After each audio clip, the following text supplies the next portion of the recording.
2020 கொலை திருமணிக்கு ஆவணங்கள்லாம் கொடுக்குறேன். என் கூடயும் வந்து அதை தொடர்ந்து பேசுறாரு. ஒரு 5 மாதங்களுக்கு பிறகுதான் இதுல இருந்து தான் விலகிறதாகவும் அறிக்கையில வந்து பல நான் சொன்ன விஷயங்களுக்கு முரணாகவும் எந்த பாலியல் குற்றவாளிகளை அம்பலப்படுத்தாமல் அவர் வந்து அதுல இருந்து தன்னை விடுவித்துக் கொள்வதற்காக இந்த அறிக்கையை வந்து வெளியிட்டிருக்காரு. எல்லாமே இந்த மாதிரி ஆயிட்டதுக்கான காரணம் வந்து எப்படின்னு பாத்தீங்கன்னா, அந்த ஒற்றை அறிக்கை, கொளத்தூர்மணி தோழருடைய ஒற்றை கடிதத்தினால இது எல்லாமே இப்படி நடவடிக்கைகள் வந்து தாமதப்பட்டு போய் பாதிக்கப்பட்ட பெண்களுக்கு இன்னும் நீதி கிடைக்கல. இவங்க திருப்பி பெண் விடுதலை அப்படிங்கிற பெயர்ல வந்து பெண்களை மறுபடியும் ஆண்களுக்கு பாலியல் பண்ணமா பயன்படுத்துற அந்த விதத்தை தான் ஊக்குவிச்சிட்டு இருக்காங்க. அங்க நடக்கிற விவாதங்கள்ல எல்லாம் கவனிச்சீங்கன்னா அவங்க வந்து இஎம்ஏ பத்தி தான் பேசுறாங்க. இஎம்ஏ பத்தி அது வந்து தவறில்லை என்று அந்த குழுவுல இருக்கிறவங்களுக்கு அவங்க நிரூபிக்க முயற்சிக்கிறாங்க.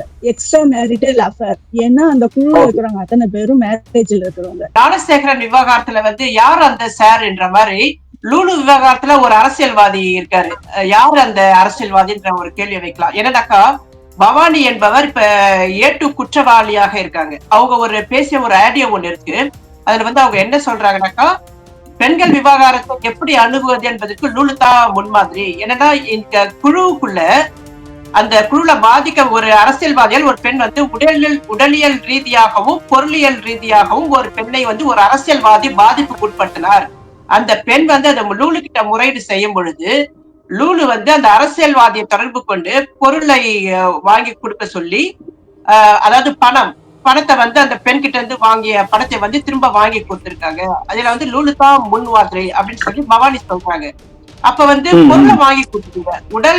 உடலை சொண்டியதுக்கு அந்த நபரை அரசியல்வாதியை ஏன் காப்பாற்றுறன்னு பாத்தீங்கன்னாக்கா, அதே பவானியும் லூலுவும் அந்த அரசியல்வாதி கூட செக்ஸ் தொடர்புல இருக்காங்க. வெறும் சரவணன் ஒரு தப்பை செய்திருந்தால் நிச்சயம் தண்டிக்கப்பட்டிருப்பார். பெரியார் சரவணன் தவறு செய்யும் போதுதான் இந்த பிரச்சனைகள் எல்லாம் வருகிறது. அந்த பெரியார் சரவணன் பெயருக்கு முன்னால் பெரியாரை வைத்துக் கொள்வதற்கு பின்னால் இருக்கும் காரணமும் அதுதான். மற்ற பெரியாரிஸ்டுகளோடு தோளோடு தோள் சேர்ந்து வேலை செய்வதற்கான காரணமும் தவறு செய்யும் போது தப்பித்து விடலாம் என்ற நோக்கத்தினால்தான். பெரியார் பெயரை உபயோகிக்கத்தான் அவர்கள் இதை செய்கிறார்கள். பெரியார் பெயரை உபயோகப்படுத்தப்பட்டதனால்தான் இந்த வழக்கு இவ்வளவு காலதாமதமாக போய்கொண்டிருக்கிறது. இன்னைக்கு வந்துட்டு எப்படி திரிபுவாதம் வந்துட்டு மற்றவர்களால் பெரியார் மீது வைக்கப்படுகிறதோ அதே போன்ற திரிபுவாதத்தை பெரியாரியலை படித்ததாக சொல்லிக் கொண்டு பெரியாரியவாதிகளாக தங்களை காட்டிக்கொள்ளும் இந்த போலிகளும் செய்கிறார்கள் போது எதிர் இருக்க செய்யறதுக்கும் இவன் செய்யறதுக்கும் என்ன வித்தியாசம் இருக்குது? ரெண்டுக்கும் எந்த வித்தியாசமும் கிடையாது. ஆக இவர்கள் போலிகள் அப்படிங்கிற முதல்ல முடிவுக்குவாங்க. அடுத்தது இந்த லுலு குழு வழக்கில் வந்துட்டு இதை போல வந்துட்டு பெண்களை பாலியல் சுரண்டலுக்கு உட்படுத்தி அவர்களிடம் பணம் பறித்ததற்காக சிறை சென்றவர்களும் உண்டு.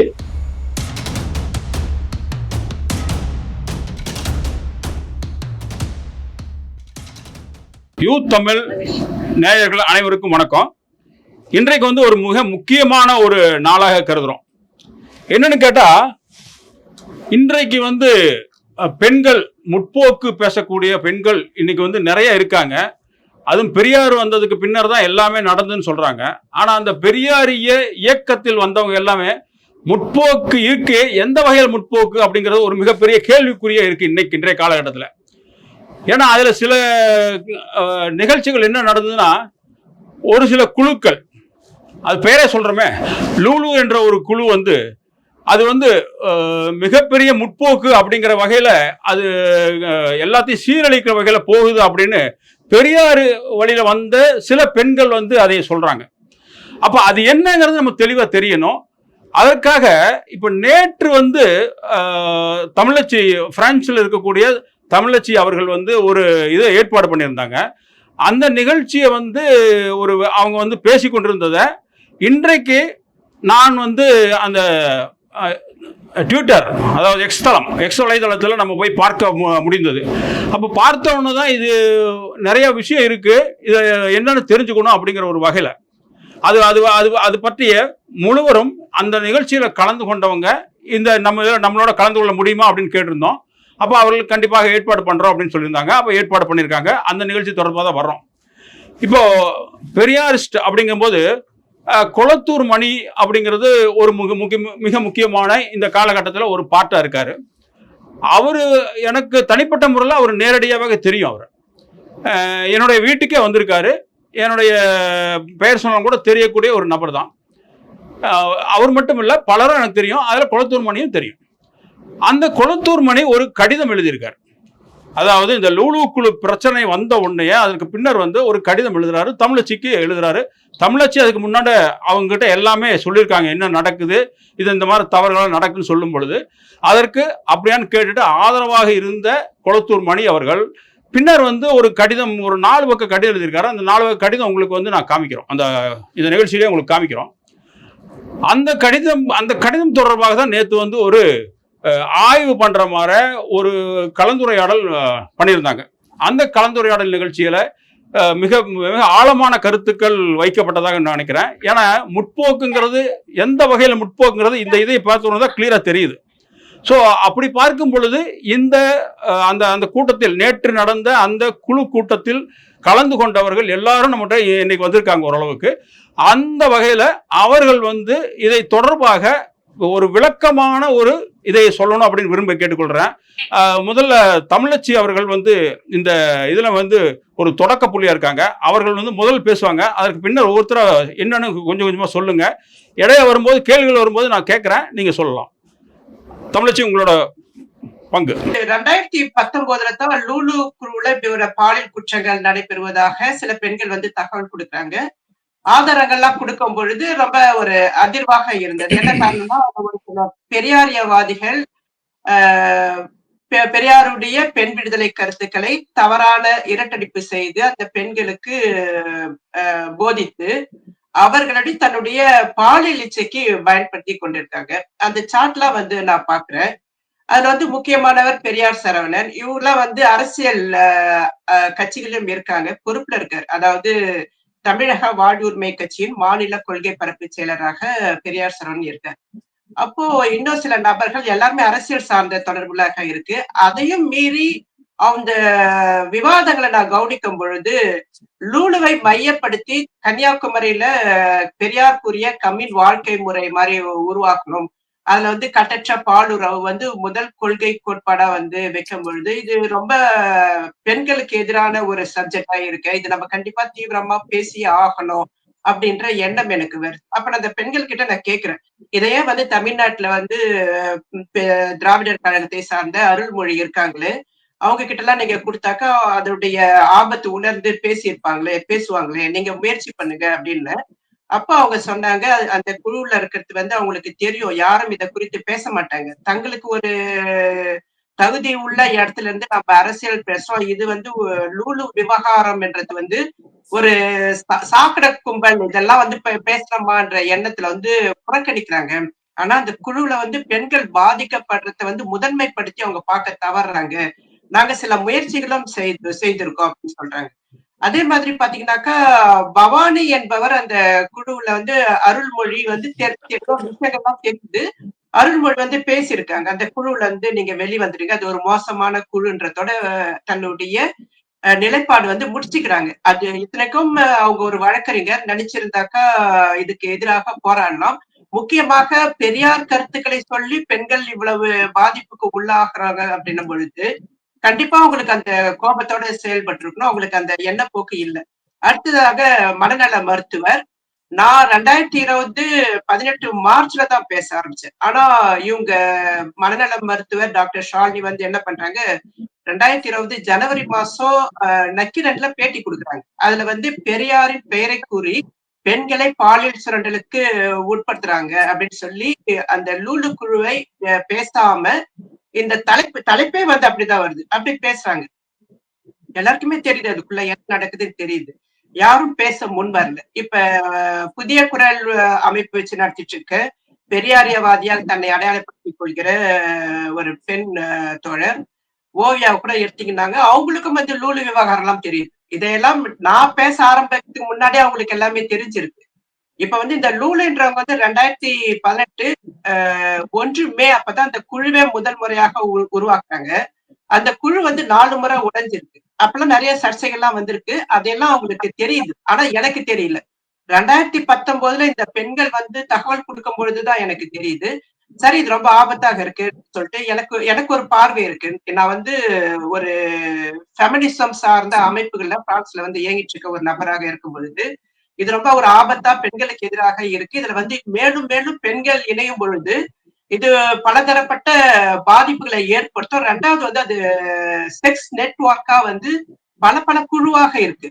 இந்த குழுல இருக்கிறவங்க ஒன்னொரு செக்ஸ் குரூப்ல தொடர்புடையவர்களாக இருக்காங்க. அப்படி நல்ல ஒரு தொடர் சங்கிலி மாதிரி இருக்கு. அதுல வந்து பெரியார் பெயரை பயன்படுத்திதான் இவ்வளவு பாலியல் குற்றங்களில் ஈடுபடுகிறார் என்னும் பொழுது இதை அம்பலப்படுத்துறோம்ன்ற அந்த ஒரே ஒரு நோக்கத்துக்காகத்தான் இந்த விவகாரத்தை எடுத்து இன்று வரை பேசிட்டு இருக்கேன்.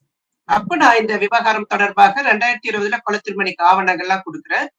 என் கூடயும் வந்து தொடர்ந்து பேசுறாரு. ஒரு 5 மாதங்களுக்கு பிறகுதான் இதுல இருந்து தான் விலகிறதாகவும் அறிக்கையில வந்து பல நான் சொன்ன விஷயங்களுக்கு முரணாகவும் எந்த பாலியல் குற்றவாளிகளை அம்பலப்படுத்தாமல் அவர் வந்து அதுல இருந்து தன்னை விடுவித்துக் கொள்வதற்காக இந்த அறிக்கையை வந்து வெளியிட்டிருக்காரு.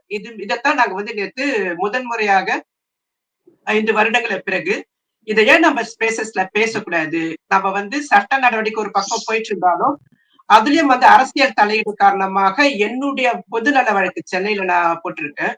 அதை வந்து அரசியல் தலையீடு காரணமாக எஃப்ஐஆர் செய்யாம மெயின்டைன் பண்ணிட்டு இருக்காங்க. அது ஒரு தனி சப்ஜெக்டாக இருந்தாலும் இதை நாம மக்கள் முன்பு பேசணும். ஏன்னா ஒரு பாலியல் விவகாரம் தமிழகத்தில் நடக்கும் பொழுது அண்ணா பல்கலைக்கழக மாணவி விவகாரம் இருக்குங்க, பெண்களுக்கு வந்து சரியான பாதுகாப்பு இல்லை அப்படின்னு ஒரு விவாதம் உருவாகுது. அதுக்காகவே வந்து சட்டசபையில தமிழக முதல்வர் மு.க.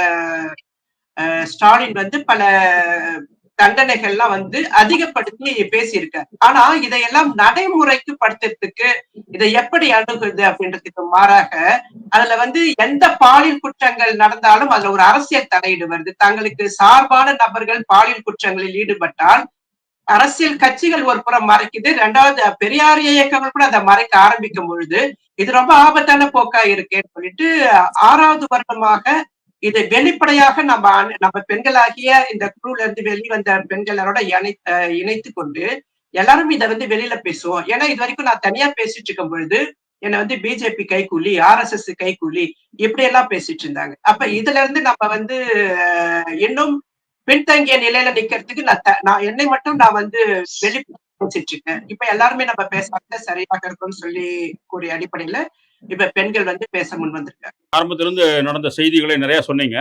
இப்போ இந்த குழுவில் வந்து பின்னர், அதாவது லுலு குழு அதுக்கு பின்னர் இணைந்து கொண்டு அதுக்கு பின்னர் வந்து நம்ம கொளத்தூர்மணியோட எல்லாம் இது பண்ணும் பொழுது திருமதி சாரதா அவர்கள் வந்து ஓரளவுக்கு அதில் கலந்து கொண்டாங்க. சாரதா, நீங்க என்ன நடந்தது என்ன அப்படிங்கிறது கொஞ்சம் சொல்லுங்க. இப்போ வந்து தமிழச்சி தோழர் வந்து லுலு குழுவின் பின்னணியில ஒரு சில போலி பெரியாரியவாதிகள் இருந்து கொண்டு அந்த பெண்களை பாலியல் ரீதியா பாதிப்புக்குள்ளாக்கி அவங்களை நிர்வாணமாக படங்கள்லாம் எடுத்து அதை வச்சு பிளாக்மெயில் பண்ணி பணம் பறித்து இருக்கக்கூடிய குற்றங்கள்லாம் நடந்திருக்குன்னு சொல்லி அதை ஆதாரபூர்வமாக தோழர் கொளத்தூர்மணி அவர்களுக்கு வந்து அவங்க வாட்ஸ்அப் மூலமாக அவங்க அனுப்பி இருந்திருக்காங்க. அவரு வந்து கிட்டத்தட்ட ஒரு 6 மாத காலங்களாக இந்த விஷயங்களை அவர்கிட்ட சொல்லி அந்த ஆதாரங்களை எல்லாம் அனுப்பிக்கிட்டு அதை குறித்தான ஒரு கான்வர்சேஷன் அவங்க 2 பேருக்குள்ள போயிருந்திருக்கு. அப்ப அவருக்கு எல்லா விவரங்களும் இவங்க எடுத்து சொல்றாங்க. சொல்றதையெல்லாம் வந்து அவர் வந்து இவங்க அனுப்பிய தகவல்களை எல்லாம் அவர் சேகரிச்சு வச்சிருக்கிறதா தான் சொல்றாரு. அதுக்கப்புறம் வந்து ஒரு கட்டத்துல இந்த லுலு குழு சர்ச்சை வந்து ரொம்ப இவங்க தமிழச்சி தோழரும் வந்து முகநூல்ல வந்து வெளிப்படுத்த ஆரம்பிக்கிறாங்க. இந்த மாதிரி எல்லாம் பெண்களை இந்த மாதிரி எல்லாம் பண்ணியிருக்காங்க, ஒரு விழிப்புணர்ச்சி ஏற்படுத்துற நோக்கத்தோட அவங்க வந்து அதை வெளிப்படுத்த ஆரம்பிக்கிறாங்க. அந்த கட்டத்துல இது வந்து 2020 ஏப்ரல் மாதம் இந்த சர்ச்சை வந்து சமூக ஊடகங்கள்ல எல்லாம் தமிழச்சி தோழர் வெளிப்படுத்த ஆரம்பிச்சாங்க. அந்த காலகட்டத்துல வந்து அந்த குழுவுல இப்படி எல்லாம் நடக்குதுன்னு சொன்னாலே யாரும் அப்படி ஒரு விஷயம் நடக்கவே இல்லைங்கிற மாதிரி அந்த குழுவை சேர்ந்தவங்களும் அவங்களுடைய ஆதரவாளர்களும் நிறுவ முற்பட்டாங்க.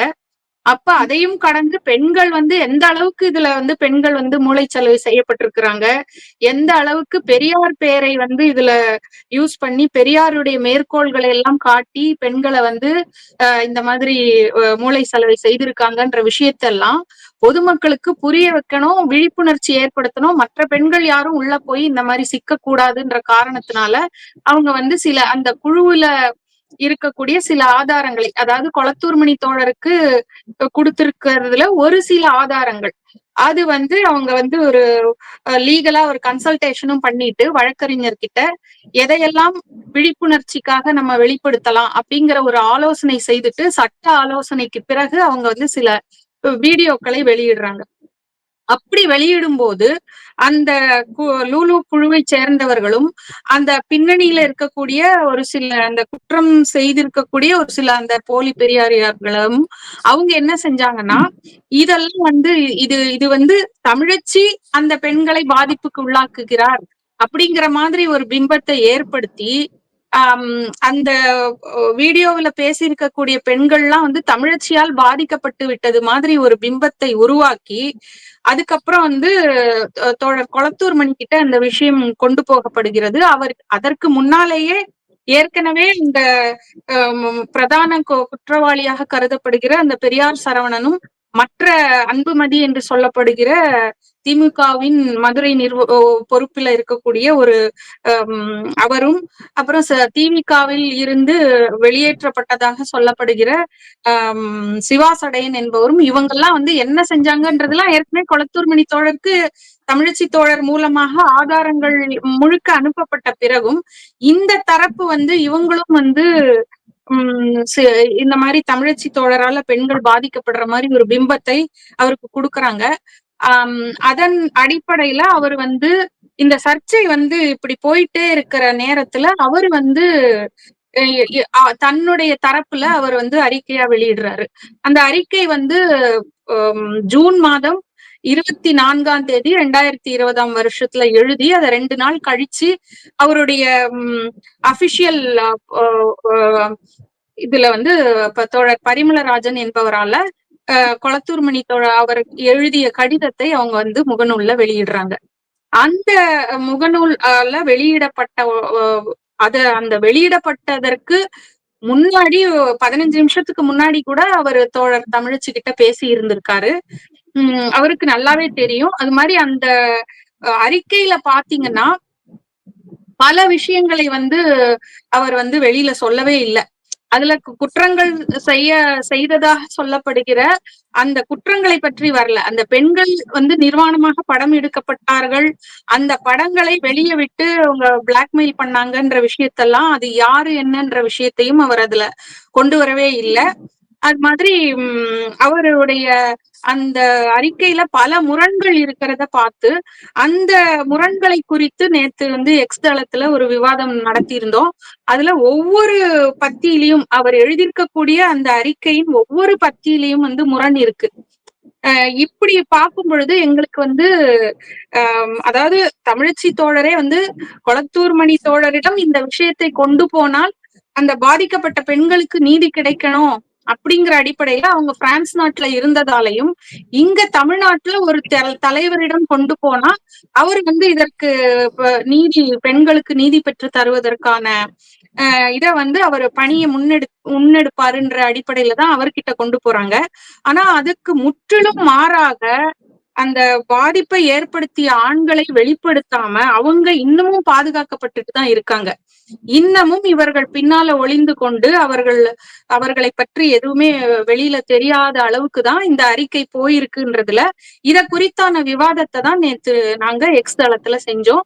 அதுல ஒவ்வொரு பத்தியை பற்றியும் அவர் என்ன எழுதியிருக்காரு, அதுல இருக்கிற யார் யாரை பத்தி எல்லாம் அவர் எழுதுறாரு, என்னென்ன விஷயங்கள் எழுதல, ஏன் இப்படி வந்து குற்றவாளிகள் பாதுகாக்கப்படுகிறார்கள் என்ற விஷயத்த வந்து இப்ப வந்து இந்த விஷயங்கள்லாம் வந்து நீதிமன்றத்துக்கு எடுத்து போயிட்டாங்க. தமிழச்சி தோழர் வந்து பிரான்சில் இருந்து இங்க சென்னைக்கு வந்து 2 முறை சென்னைக்கு வந்திருந்தார். 2022 சட்ட நடவடிக்கைகளுக்காக சென்னைக்கு வந்திருந்தார். வந்திருந்த போதும் பாதிக்கப்பட்ட ஒரு சில பெண்களுடைய வழக்கை வந்து அவங்க வந்து தேசிய மகளிர் ஆணையம், நேஷனல் கமிஷன் ஃபார் விமென்க்கு கொண்டு போய் அந்த பெண்களுடைய வழக்குகளும் இன்று நீதிமன்றத்துல நிலுவையில இருக்கு. அது மாதிரி தமிழச்சி தோழர் அவர்களும் எழும்பூர் நீதிமன்றத்துல ஒரு வழக்கு தொடர்ந்தார். அந்த வழக்குலையும் வந்து இவங்க வந்து போலீஸ் வந்து விசாரிக்கட்டும், போலீஸ் விசாரிச்சுட்டு நடவடிக்கை எடுப்பாங்கன்னு சொல்லி அந்த வழக்கை க்ளோஸ் செய்தார் நீதிபதி. அப்ப போலீஸ் வந்து இவங்களை விசாரிக்கவே இல்லை.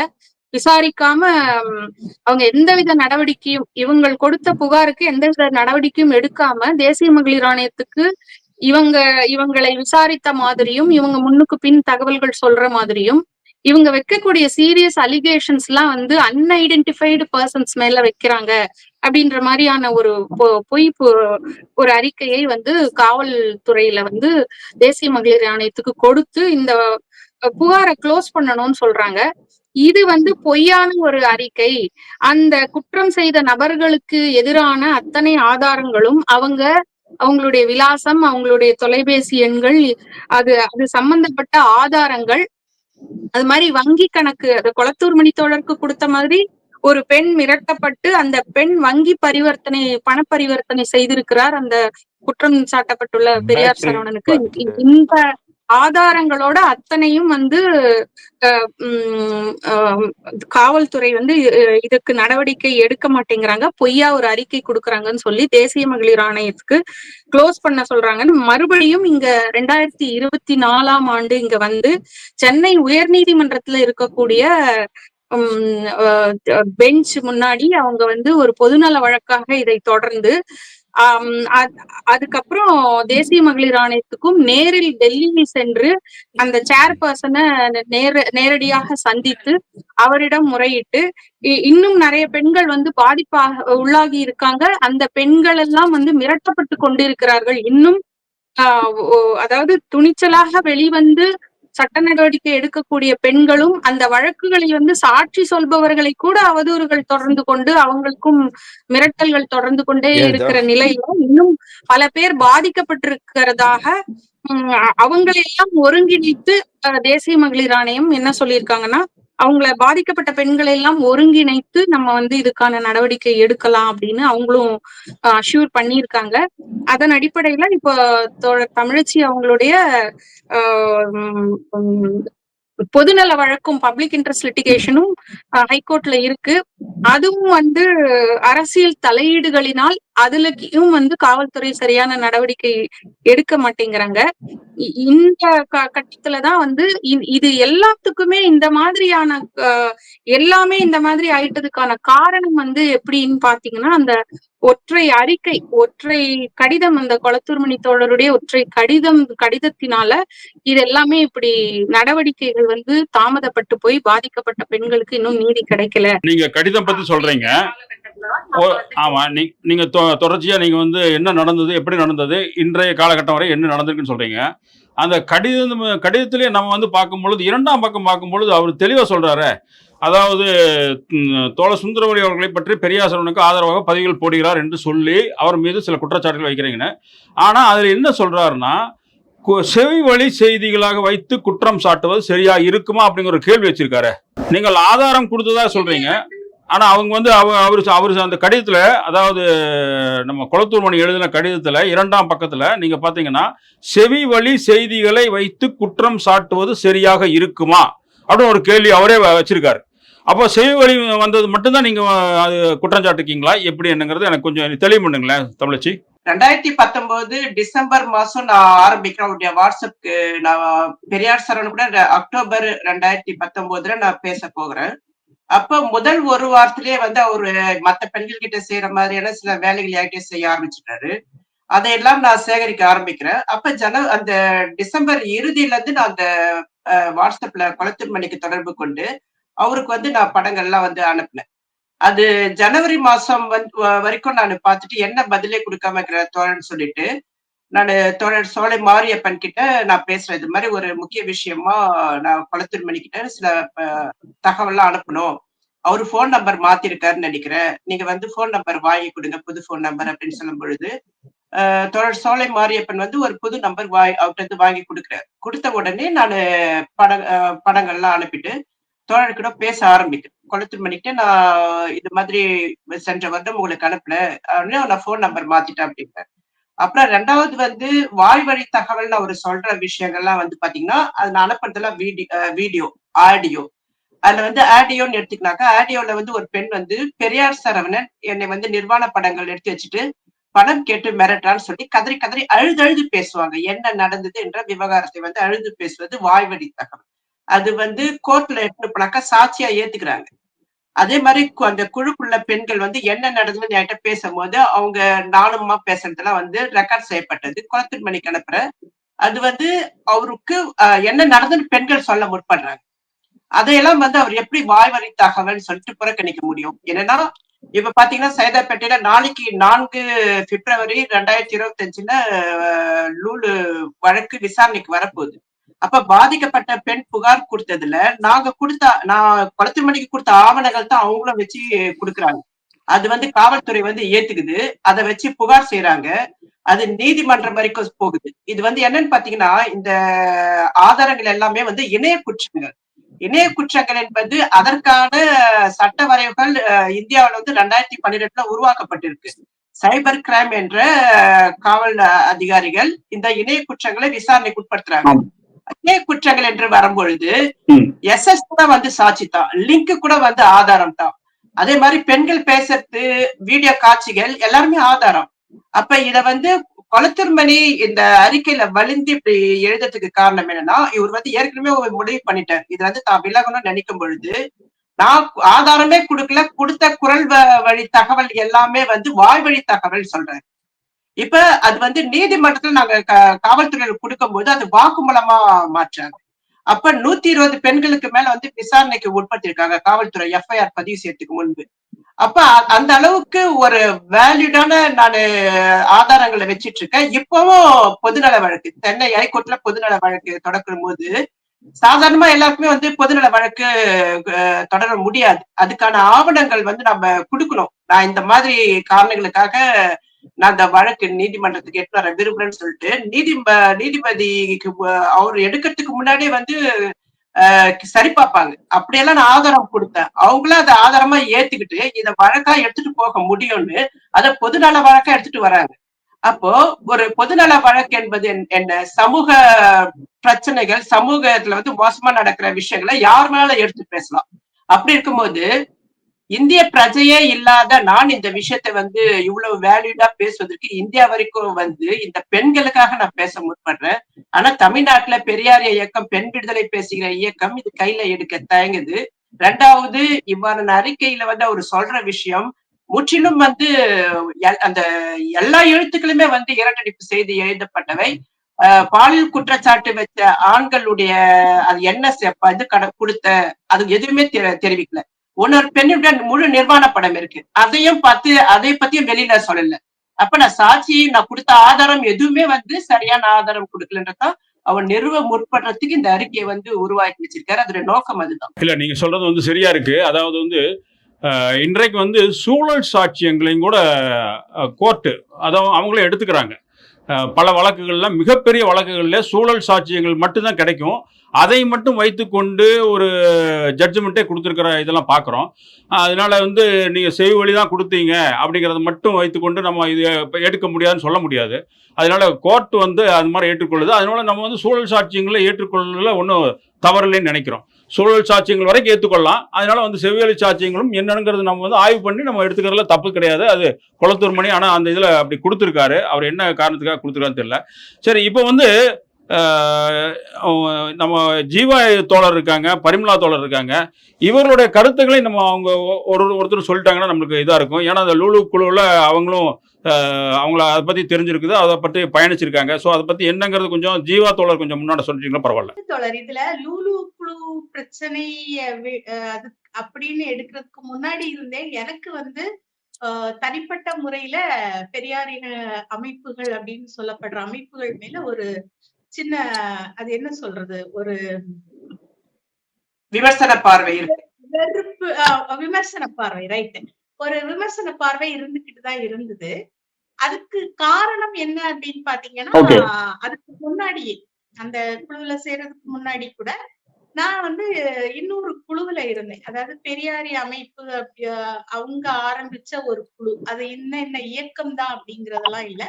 பெரியாரிஸ்டுகள் ஆரம்பித்த குழு அப்படின்னு சொல்லி ஒருத்தங்க என்ன அந்த குழுவுல சேர்த்தாங்க. அதுல என்ன சொன்னாங்கன்னா, பெண்களுடைய குடும்ப பிரச்சனைகளுக்கான தீர்வுகளை கொடுப்பாங்க. அப்புறம் பெண் விடுதலை பத்தின கருத்துக்கள் எல்லாம் பேசுவாங்க அப்படிங்கறதுதான் அவங்க முன் வச்ச விஷயம் என்கிட்ட. நானும் சரி சேர்த்து விடுங்க அப்படிங்கிற மாதிரிதான் நானும் அக்செப்ட் பண்ணியிருந்தேன்.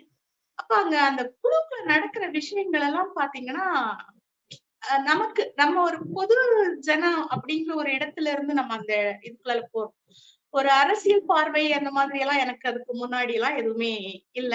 நானா சில விஷயங்கள் தெரிஞ்சுக்கிட்டு நம்ம சமூகத்துல பொதுவெளியில என்ன பேசுறாங்க அந்த மாதிரியான விஷயங்கள் கிரகிச்சுக்கிட்டு நம்ம ஏத்துக்கிற விஷயங்கள் தான் சிலதுதான் நம்ம கிட்ட இருக்குமே தவிர, ஒரு அரசியல் பார்வை இப்படிதான் இருக்கும் அப்படிங்கறதெல்லாம் தெரிஞ்சுக்கலாம் அப்படிங்கறதுதான் அந்த குழுக்குள்ள நம்ம போறது.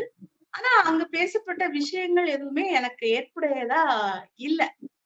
இப்போ ஏன்னா எனக்கு பெரியாரிஸ்டுகள் பத்தி தெரியாது. பெரியார பத்தி கூட எனக்கு தெரியாது அந்த நேரத்துல. அப்படி இருக்கும்போது இதுதான் பெரியார், இப்படிதான் அவர் கருத்துக்கள் சொல்றார் அப்படின்னு பெரியாரிஸ்டுகள்னு நான் வந்து நம்பின ஆட்கள் வந்து விஷயங்கள் பேசும்போது எனக்கு அது பிடித்தமில்லாம போச்சு. எனக்கு அது நிறைய விமர்சனங்கள் இருந்தது. நான் அந்த குழுக்களாலே நிறைய சண்டைகள் எல்லாம். அதுல உதாரணத்துக்கு நீங்க ஏதாவது சொல்ல முடியுமா? எதுல முரண்பட்டீங்க நீங்க? அங்க இருந்த என்னுடைய முரண்பாடு என்ன அப்படின்னு பாத்தீங்கன்னா, ஒரு அங்க வந்து பெண்கள் சம்பந்தப்பட்ட விஷயங்களை என்ன செய்வாங்கன்னா குழுக்குள்ள கொண்டு வந்து போட்டு டிஸ்கஸ் பண்ணுவாங்க. இந்த செயல்கள் சரியா, இந்த செயல்கள் சரியா தவறா அப்படிங்கிற மாதிரியான, அதாவது அது சமூகம் சார்ந்த ஒரு விவாதமா அது வந்து அங்க இருக்காது. அங்க மெயினா இருக்கிறது என்ன அப்படின்னு பாத்தீங்கன்னா, எடுத்துக்காட்டுக்கு பாத்தீங்கன்னா, ஒரு பெண் வந்து அவங்க இயக்குனரா ஆசைப்படுறாங்க. ஒரு படமோ இல்ல ஷார்ட் பிலிமோ அவங்க இயக்குறதுக்கு ஆசைப்படுறாங்க. அதுக்கு அவங்களுக்கு ப்ரொடியூசர் தேவைப்படுறாங்க. அப்போ இதுல வந்து ஒரு ஆணை அவங்க சந்திக்கிறாங்க. அவர்கிட்ட இவங்க வந்து பகிர்ந்துக்கிறாங்க. எனக்கு இந்த மாதிரி ஒரு ப்ரொடியூசர் தேவைப்படுறாரு அப்படின்னு பகிர்ந்துக்கிறாங்க. உடனே அவர் என்ன சொல்றாருன்னா, ப்ரொடியூசர் தானே, நாம உடனே ஏற்பாடு பண்ணிடலாம். இதுல வந்து நீங்க எதுக்கு தயங்குறீங்க அப்படின்னு சொல்லி அவர் வந்து பேசிடுறாரு. இந்த பெண்ணுக்கு ஒரே சந்தோஷம். அந்த பெண் தன்னோட ஆசை நிறைவேற போகுது அப்படிங்கிற சந்தோஷத்துல அந்த பெண் வீட்டுக்கு வந்திருக்காங்க. வந்தா அன்னைக்கு நைட்டு வந்து அந்த ஆள்கிட்ட இருந்து அவங்க மொபைலுக்கு வாட்ஸ்அப்புக்கு வந்து ஒரு ஆபாச வீடியோ வந்து அனுப்பப்படுது. அப்போ இந்த பெண்ணுக்கு வந்து ரொம்ப மன வருத்தமாகி எப்படி வந்து இவங்களால இதெல்லாம் பண்ண முடியுது, ஒரு நம்பிக்கையை கொடுத்துட்டு அடுத்த நிமிஷம் அதை சிதைக்கிற ஒரு ஆண்கள் ஏன் இப்படி இருக்காங்க அப்படிங்கிற மாதிரி அவங்க வருத்தத்தை அவங்க Facebookல பதிவு போட்டிருக்காங்க. அது எந்த ஆண் அப்படிங்கிற எந்த அடையாளமும் இல்ல. அவங்க வெறும் சம்பவத்தை மட்டுமே குறிப்பிட்டு அவங்க வந்து அதுல பதிவு போட்டிருக்காங்க. அந்த ஆண் வந்து ஒரு பெரியாரிஸ்ட்ங்கிற இதுல வந்திருக்காரா? அந்த பெண்ணுக்கு நடந்த தனிப்பட்ட விஷயம். அந்த பெண் யாருன்னு தெரியாது. அந்த பெண்ணுடைய பெயரை கூட அவங்க கட் பண்ணி தான் போட்டாங்க. அந்த கண்டென்ட மட்டும்தான் கொண்டு வந்து குழுக்குள்ள போட்டாங்க. அப்படி போட்டு அந்த பெண் வந்து செய்தது சரியா, ஆண் செய்தது சரியா அப்படிங்கிற கேள்வி எல்லாம் அங்க இல்ல. இந்த பெண் செய்தது சரியா அப்படிங்கிற அந்த டிஸ்கஷன் அங்க ஓடுது. அப்போ ஒரு பெண் வந்து சொல்றாங்க, அந்த குழுல இருந்தவங்க சொல்றாங்க, அவங்க செய்தது சரிதானே, அதுல என்ன தப்பு இருக்கு, இப்படி எல்லாம் பண்ணாதான் இவங்களுக்கு வந்து புத்தி வரும், அதுவும் பேரெல்லாம் போட்டு பண்ணிருக்கணும், இவங்க வந்து பேரெல்லாம் கூட சொல்லாம அந்த ஆளை வந்து இருக்காங்க மாதிரி அவங்க சொல்றாங்க. உடனே இவங்க என்ன சொல்றாங்கன்னா, நீங்க ஒரு குடும்ப குத்துவிளக்கு மாதிரி பேசுறீங்க அப்படின்னு விவாதிச்சு அந்த பெண்ணை இவங்க வந்து சொல்றாங்க, அவங்களுக்கு அட்வைஸ் பண்றாங்க. அதாவது ஒரு ஆணுக்கோ பெண்ணுக்கோ தனக்கு யாரையாவது பிடிச்சிருந்தா அவங்க வந்து உறவு கொள்ள அழைக்கலாம், அதுல எந்த தப்புமே கிடையாது. உங்களுக்கு பிடிச்சிருந்தா நீங்க அக்செப்ட் பண்ணிக்கோங்க, பிடிக்கலைன்னா வேணான்னு மறுத்துருங்க அப்படிங்கிறதுதான் அங்க அந்த குழுவுல சொல்லப்பட்ட அறிவுரை. அப்போ நான் இதுதான் அங்க சொல்லப்பட்ட அறிவுரை. அப்போ என்ன சொல்றது, ஒரு ஆண் வந்து எந்த பெண்ணை வேணும்னாலும் எப்படி வேணும்னாலும் அப்ரோச் பண்ணலாம் அப்படிங்கிற ஒரு அதை அந்த பெண் ஏத்துக்கணும். இல்ல அவளுக்கு பிடிக்கல அப்படின்னு சொன்னா அவ மறுக்கணும். ஆனா அந்த ஆணை காட்டி கொடுக்க கூடாது. அதுதான் அதுல முக்கியமான பாயிண்ட். நீங்க சொல்ற ஒரு பெண்ணுக்கு ஒரு சினிமா தயாரிப்பதற்கு அல்லது ஒரு ஷார்ட் பிலிம் தயாரிக்கிறதுக்கான ஒரு முயற்சி பண்ணி கொண்டிருக்கும் போது அதை வந்து வேற மாதிரி கொண்டு வராங்க. அந்த ஆண் செய்தது தவறா பெண் செய்தது இதா அப்படிங்கிற அந்த இதோட போகுது. அந்த சினிமா அந்த அந்த பெண்ணுக்கு சினிமா எடுக்கிற வாய்ப்பு அந்த ஒரு முற்போக்காக வந்து ஒரு சினிமா பண்ணலாம் அல்லது ஷார்ட் பிலிம் பண்ணலாங்கிற அந்த இதை எண்ணமே போயிருக்குன்னு நினைக்கிறேன். அதாவது ஒரு பெண் அவ நிறைய கனவுகளோட இருக்கிறான். அப்போ இவங்க என்ன சொல்றாங்கன்னா, உன்னுடைய கனவு உன்னுடைய கனவு நிறைவேறணும் அப்படின்னு சொன்னா நீ அவங்க கூட படுத்துதானே பண்ணணும். அதுல என்ன தப்பு இருக்கு அப்படின்னு கேக்குறாங்க அவங்க. பெரியாரியல வந்தவங்க வந்து இது வந்து சரி அப்படிங்கிறாங்க. அதாவது பெண் வந்து அது உடன்பட்டு போகணும், அட்ஜஸ்ட்மெண்ட். இன்னைக்கு அட்ஜஸ்ட்மெண்ட் சொல்றோம்ல, அட்ஜஸ்ட்மெண்ட் பண்றதுல தப்பு இல்லை அப்படிங்கிறாங்க. நீ அட்ஜஸ்ட் பண்ணினா நீ உன்னுடைய கோலை அச்சீவ் பண்ணலாம். நீ அட்ஜஸ்ட் பண்ணலன்னு சொன்னா நீ இன்னும் அடுத்தால அவ்வளவுதான், உன்னுடைய கனவுகள் கலைஞ்சு போயிடும் அப்படிங்கிற மாதிரி அட்வைஸ் கொடுக்குது. அட்ஜஸ்ட்மெண்ட் பண்ணிட்டு இப்ப பல பெண்கள் இன்னைக்கு நான் சினிமா துறையில கொஞ்சம் இருக்கிறனால எனக்கு தெரியும். அப்படி அட்ஜஸ்ட்மெண்ட் பண்ற பெண்கள் வந்து எல்லாரும் வந்து சாதிச்சுட்டாங்களான்னு கேட்டீங்கன்னா அது வந்து பல கேள்விக்குறிகள் இருக்குது. சாதிக்காத பெண்கள் இருக்குது. தன்னை இழந்து கொண்டு வெளியே சொல்ல முடியாம ரொம்ப வருத்தப்பட்டு கொண்டு வாழ்க்கையில ரொம்ப நொந்து போய் அவங்க வந்து ரொம்ப கஷ்டப்பட்டு மன உளைச்சலுக்குள்ளாகி தான் இன்னைக்கு இருக்காங்க. அதனால இவங்க சொல்ற வழிங்கிறது ஒரு தவறான வழிங்கிறது தெளிவா தெரியுது. இதை வந்து பெரியார் பேரை சொல்லிட்டு வந்ததுதான் வந்து மிக கேவலமாக இருக்குது. இவங்க திருப்பி பெண் விடுதலை அப்படிங்கிற பெயர்ல வந்து பெண்களை மறுபடியும் ஆண்களுக்கு பாலியல் பண்டமா பயன்படுத்துற அந்த விதத்தை தான் ஊக்குவிச்சிட்டு இருக்காங்க. பரிமளா, நீங்க உங்களோட கருத்து என்ன? இதெல்லாம் நீங்க வந்து என்ன மாதிரி சூழல்ல நீங்க இது பண்றீங்க, எதற்காக இப்ப எதிர்க்கிறீங்க அப்படிங்கறத கொஞ்சம் சொன்னீங்கன்னா நல்லா இருக்கும். லூலு குழுவுல வந்து நான் ஒரு 3 மாசம் இருந்தேன். 2020 வந்து தமிழச்சி தோழர் ஏப்ரல் மாசம் அந்த குழு சம்பந்தப்பட்ட ஒரு வீடியோ வெளியிடுறதுக்கு முன்னாடி ஜனவரி 2020 இருந்து அந்த குழுவுல நான் இருந்தேன். அந்த குழுவுல வந்து பேசப்பட்ட விஷயங்கள் வந்து இதுதான். ஆக்கப்பூர்வமான அரசியலோ இல்ல ஒரு பொதுவான ஒரு இதாக கூட வந்து அந்த குழு இல்ல. பெண்ணியம் சார்ந்த குழுவோ அது இல்ல. ஆனா அது வந்து எல்லாருமே பெண்ணியம் பேசணும்னு நம்ம எதிர்பார்க்கவும் முடியாது இல்ல. இது ஏதோ ஒரு ஜாலி குழு போல இருக்குன்னு நினைச்சிட்டு நான் இருந்தேன். அப்போ அங்க நடக்கிற விவாதங்கள்ல எல்லாம் கவனிச்சீங்கன்னா அவங்க வந்து இஎம்ஏ பத்தி தான் பேசுறாங்க. இஎம்ஏ பத்தி அது வந்து தவறில்லை என்று ஒரு அந்த குழுவுல இருக்கிறவங்களுக்கு அவங்க நிரூபிக்க முயற்சிக்கிறாங்க. Extra marital affair. ஏன்னா அந்த குழுவுல இருக்கிறவங்க அத்தனை பேரும் மேரேஜ்ல இருக்கிறவங்க. அந்த மேரேஜ தாண்டி ஒரு உறவுக்கு அவங்க அதை என்கரேஜ் பண்றாங்கன்னா அது எக்ஸ்ட்ரா மேரிட்டல் அஃபர்ல வருது. அவங்க அந்த எக்ஸ்ட்ரா மேரிட்டல் அஃபரை வந்து நியாயப்படுத்தி தான் வந்து அத்தனை விவாதங்களும் இருக்குது. இப்போ நமக்கு இந்த குடும்பம்ன்ற அமைப்புல வந்து நிம்மதி இல்லை, இப்படியும் நம்ம வந்து ஒரு தியாக இதா இருந்துக்கிறோம், நம்மள வந்து இவ்வளவு வந்து உழைப்பு சுரண்டல் பண்ணது இந்த குடும்பம், இந்த திருமணம்ங்கிறதெல்லாம்.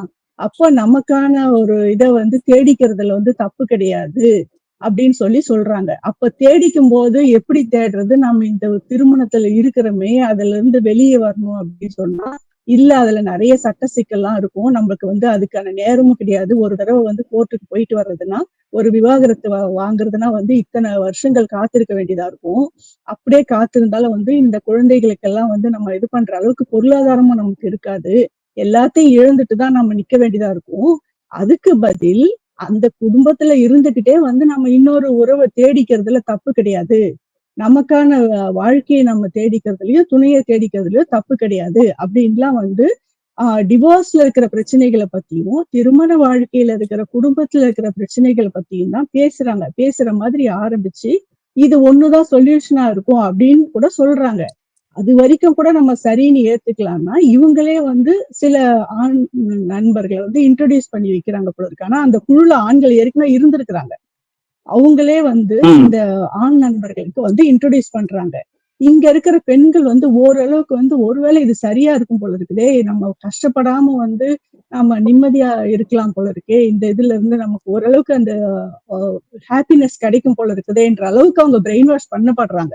அந்த அளவுக்கு பேசுறாங்க. பேசுனதுக்கு அப்புறம் உங்களுக்கு தேவைப்படுறது என்னன்னா ஒரு பார்ட்னர். அதையும் அவங்களே சஜஸ்ட் பண்றாங்க. அந்த குழுவுல இருக்கிறவங்க வெளியே போறாங்கனாலே அவங்க சொல்ற ஆண்கள் கிட்டதான் அவங்க போறாங்க. இப்போ இங்க பாதிக்கப்பட்ட பெண் ஒருத்தவங்க கேஸ் கொடுத்துருக்காங்க இல்லையா, அந்த பெண்ணுக்கு வந்து அந்த ஆணை முன்ன பெண்ணு தெரியாது. அதுதான் அங்க பியூட்டி. இவங்க சொல்றத கேட்டு இவங்களுடைய ஃப்ரெண்ட்ஷிப் லைன்ல இருக்கிற ஒரு ஆண் கிட்ட இந்த பெண்கள் போறது கிடையாது. இவங்க சொல்றத கேட்டு இவங்க சொல்ற ஆண்கள் கிட்ட போறாங்க. அது சரியில்லைன்னு சொல்லிட்டு இவங்களுக்கு அறிமுகமான வேறு வகையா அறிமுகமான ஆண்கள் கிட்ட கூட அவங்க போறது இல்ல. இவங்க அறிமுகப்படுத்துற ஆண்கள் கிட்டதான் போறாங்க. அந்த பாதிக்கப்பட்ட பெண்ணுக்கு அந்த ஆண் முன்ன பின்ன பழக்கமே கிடையாது. இந்த லூலு குழுல இருக்கிற பவானியும் அம்பிகாவும் அறிமுகப்படுத்தின ஆண் தான் அந்த பெண்ணை பாதிப்புக்குள்ளாக்குனது.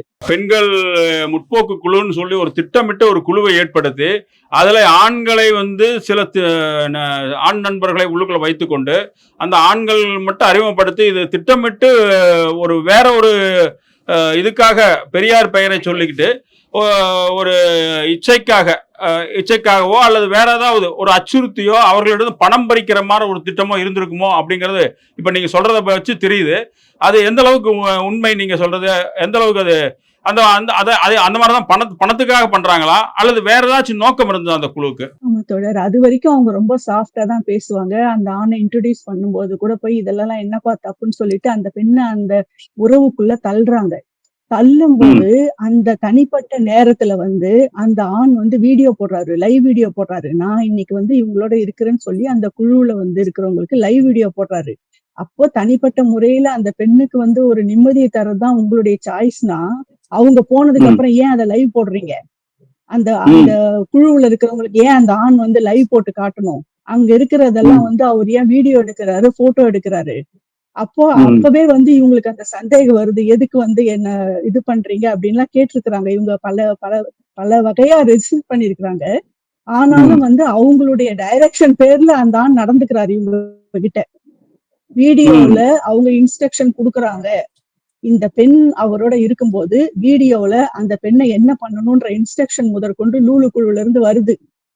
அந்த இன்ஸ்ட்ரக்ஷன் படிதான் அந்த ஆண் பண்றாரு. இதெல்லாம் பண்ற வரைக்கும் அவங்க ரொம்ப சாஃப்டான முகத்தை மட்டும்தான் காமிக்கிறாங்க.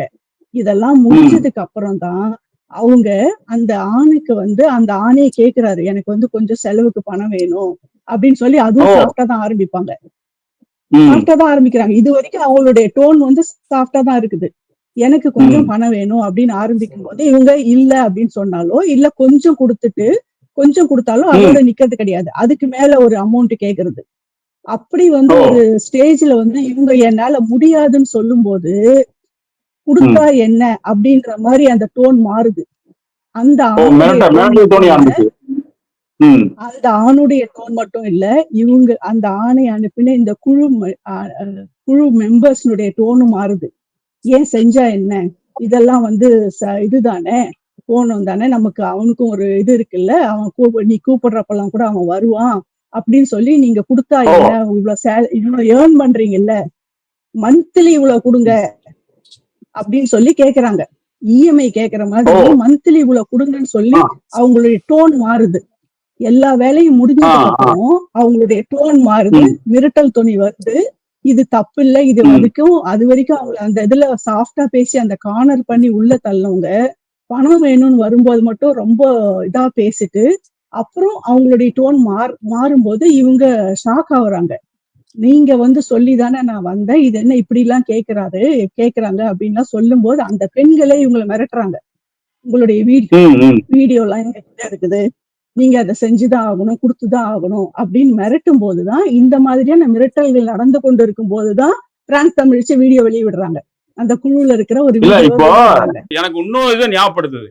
இப்போ அண்மை காலமாக ஒரு மாதமாக அந்த ஞானசேகரன் அண்ணா யூனிவர்சிட்டியில் நடந்த அந்த சம்பவங்களும் அப்படியே திரைக்கு கொண்டாடுற மாதிரி தான் இருக்கு நீங்க சொல்றது எல்லாமே.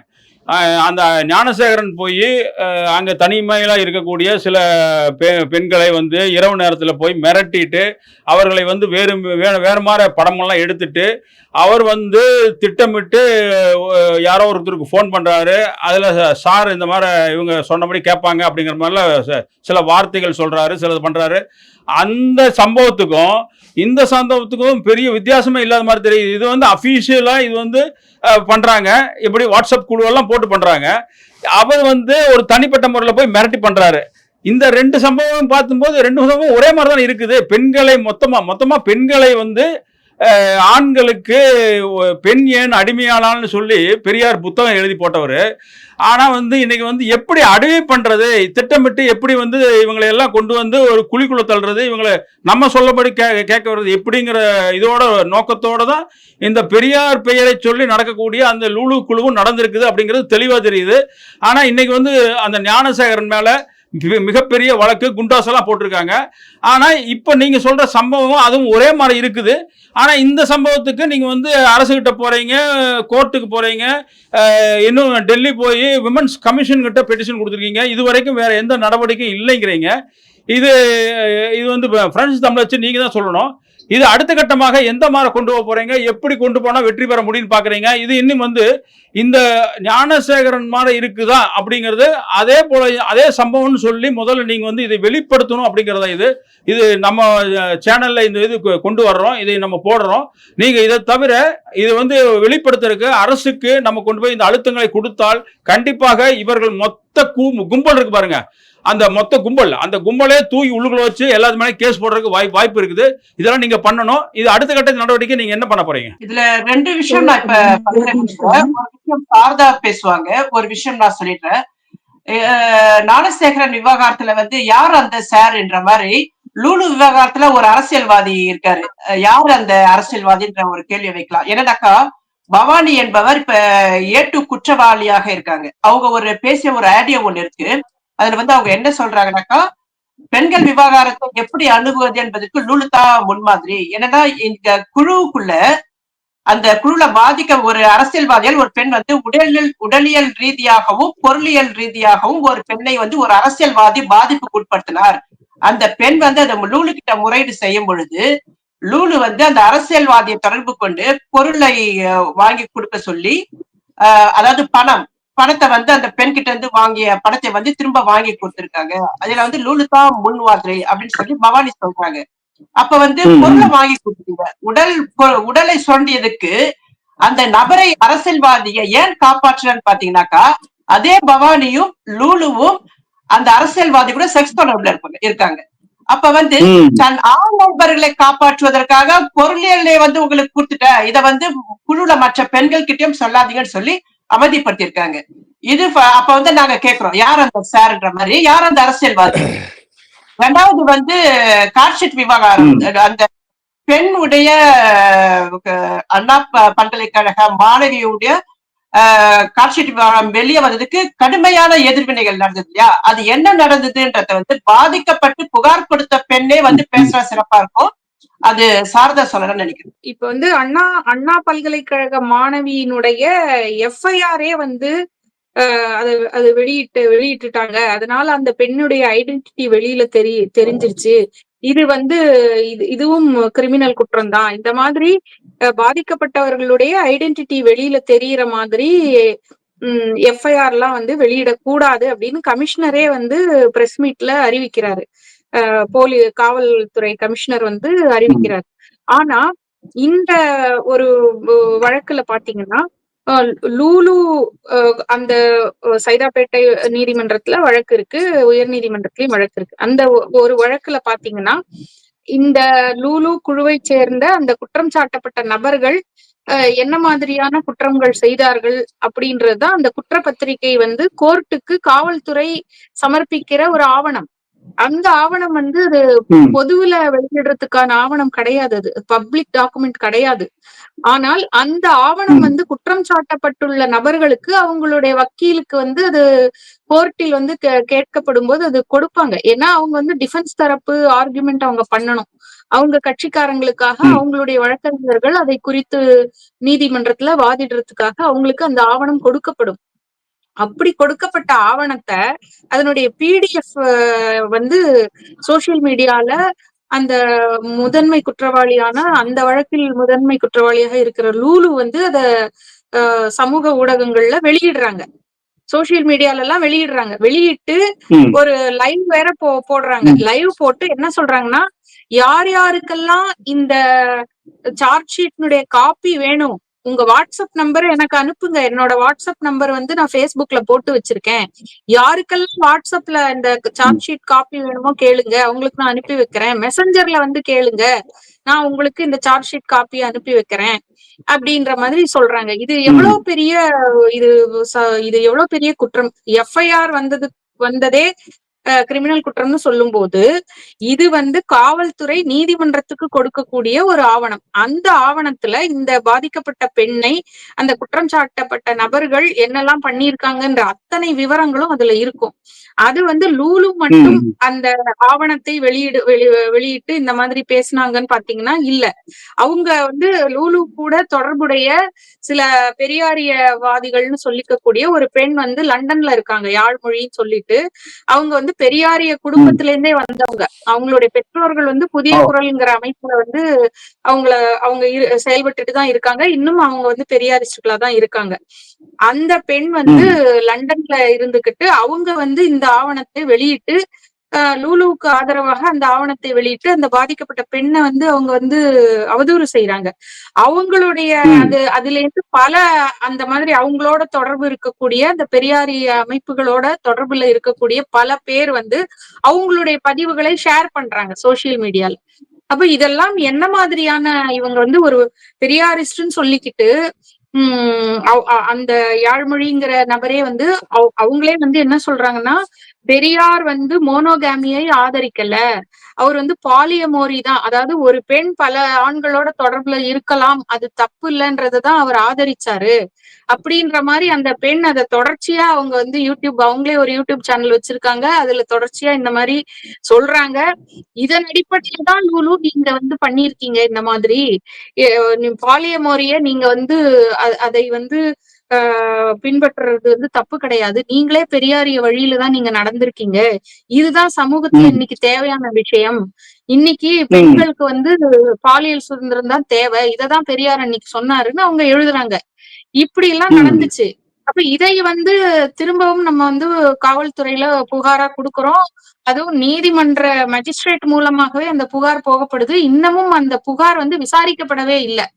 அப்போ ஒரு கமிஷனர் வந்து அண்ணா பல்கலைக்கழக மாணவி விஷயத்துல எஃப்ஐஆர் வெளியே வந்துருச்சுன்னு அவ்வளவு பெரிய பிரஸ் மீட் கூட்டி அத்தனை பீப்புள் வந்து அதை வந்து அது தப்புன்னு அவர் சொல்றாரு, அந்த மாதிரி செய்யக்கூடாதுன்னு சொல்றாரு, அதுக்கு தண்டனை இருக்கு, கடுமையான தண்டனைன்னு சொல்றாரு. அப்ப இந்த விவகாரத்தை ஒரு சார்ஜ் ஷீட்டை போய் வெளியிட்டு அந்த மாதிரி பண்றதுக்கான புகார் இன்னும் விசாரிக்கப்படல அப்படின்றத நான் தெரிவிச்சுக்கிறேங்க. செய்தியை வந்து நம்ம வந்து இன்னும் வெளியே கொண்டு வர வேண்டியது காலத்தின் கட்டாயமா இருக்கிறது.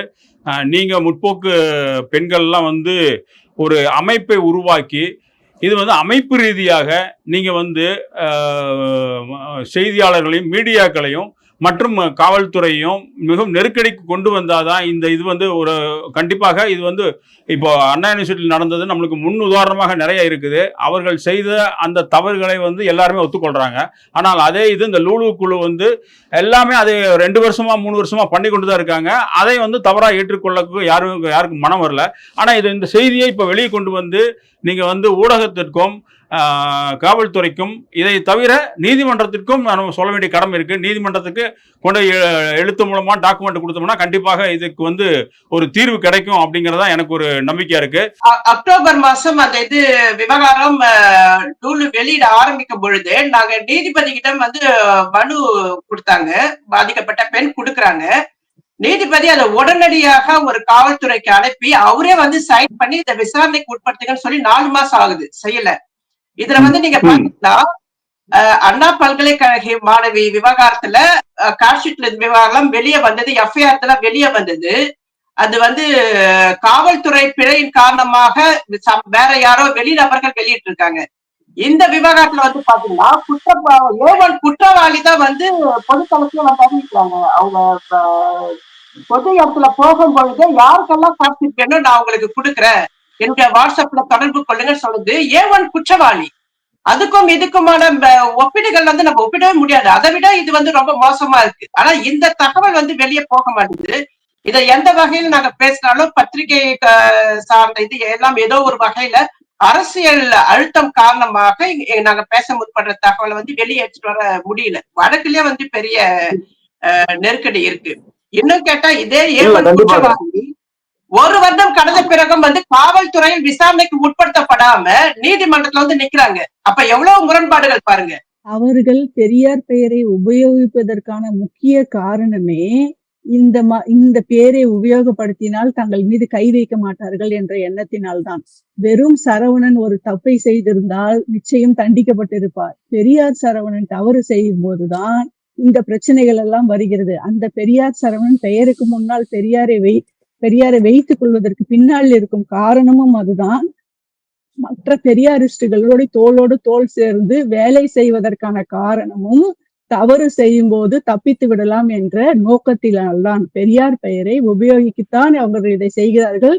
பெரியார் பெயரை உபயோகப்படுத்தப்பட்டதனால்தான் இந்த வழக்கு இவ்வளவு காலதாமதமாக போய்கொண்டிருக்கிறது. அப்ப பெரியார் பெயரை சொல்லி பாலியல் குற்றங்களை பெரியாரிஸ்டுகள் செய்யலாம் சொல்ல வரீங்களா? அதே வந்து பெரியார் தலைமை பண்புல இருக்கிறவங்களை ஆதரிப்பார்களா?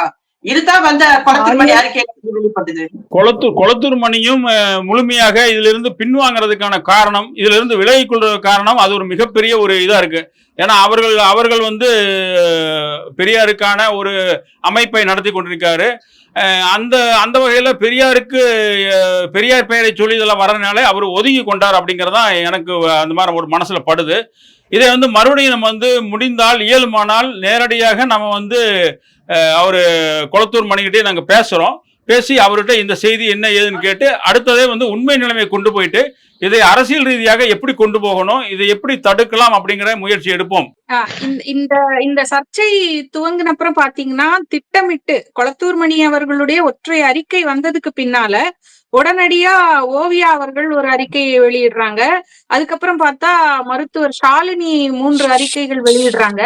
இது இதெல்லாம் வந்து என்ன மாதிரியான பிரச்சனைகளை பாதிக்கப்பட்டவர்களுக்கு உருவாக்கி இருக்குன்னு பாத்தீங்கன்னா, இவங்க அறிக்கை வெளியிட்ட உடனே அந்த லூலுன்றவங்க வந்து இன்னும் அதிகமா மிரட்டுறாங்க. அந்த குற்றம் சாட்டப்பட்ட நபர்கள் எல்லாம் பாதிக்கப்பட்டவர்களை இன்னும் அதிகமா மிரட்டுறாங்க. அந்த லூலு சொல்றாங்க, கொளத்தூர் மணியே அறிக்கை வெளியிட்டுட்டார், ஓவியா அவர்களே இந்த பெண்ணி அமைப்புகள் எல்லாமே இந்த மாதிரி அறிக்கை வெளியிடுறாங்க, அதனால நான் இன்னும் பல குழுக்களை இது மாதிரி ஆரம்பிப்பேன், பல பெண்களை இதுக்குள்ள சேர்ப்பேன், நீங்க ஒண்ணுமே பண்ண முடியாது அப்படின்றாங்க. இப்போ வந்து பாத்தீங்கன்னா கொஞ்சம் ஒரு 2-3 மாதங்களுக்கு முன்னாடி கூட அவங்க என்ன மாதிரி சொல்றாங்க அப்படின்னா, எனக்கு அரசியல் பின்புலம் இருக்கிறது, எங்க குடும்பத்தை சேர்ந்தவங்க எல்லாம் அரசியல் பின்புலத்தோட இருக்காங்க, அரசியல் பலம் எனக்கு இருக்கு, அது மாதிரி எங்களுக்கு பண வசதி இருக்கு, நாங்க வந்து அவங்க வெளிப்படையாவே ஒரு ரீல் போடுறாங்க. அதுல வந்து உதயநிதி ஸ்டாலின் அவர்களுடைய PA யாரோ ஒரு பிரமுகர் அந்த அலுவலகத்துல போய் உட்கார்ந்து கொண்டு இனி வந்து என் பக்கம்தான் வெற்றின்ற மாதிரி பாட்டெல்லாம் போட்டுக்கிட்டு அவங்க வந்து பணம் கொடுத்து இந்த வழக்குல இருந்து தப்பிச்சிருவேன் அப்படின்ற மாதிரியான ஒரு விஷயத்தை வெளிப்படையாக செய்கிறார். இல்ல இப்போ ஞானசேகரன் வந்து நீங்க பாத்தீங்கன்னா முதல்வரோட நிக்கிற மாதிரி படங்கள், உதயநிதியோட நிக்கிற மாதிரி படங்கள் எல்லாமே வந்தது. ஆனால் அவர்கள் மேல் நடவடிக்கை எடுத்து இன்னைக்கு வந்து குண்டர் சட்டத்தின் கீழ் அடைக்கப்பட்டிருக்காங்க. இது வந்து ஒரு அரசியல் பிரமுகர்கள், அரசியல் தலைவர்களோட பல பேர் நின்று புகைப்படம் எடுத்துக்கிறதுலாம் உண்மைதான்,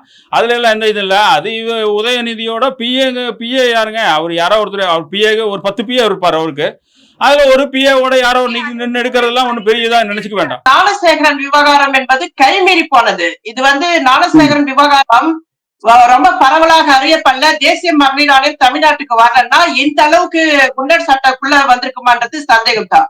ஆனா நாங்க வந்து எடுக்கிற விஷயங்கள்ல வந்து நாங்க பேச ஆரம்பிச்சப்ப 1 வருஷத்துக்கு பிறகுதான் காசி விவகாரம் வருது. காசி விவகாரம் வந்து கோர்ட்டுக்கும் போய் தண்டனையை வாங்கி இப்ப அவர் சிறையில இருக்காரு.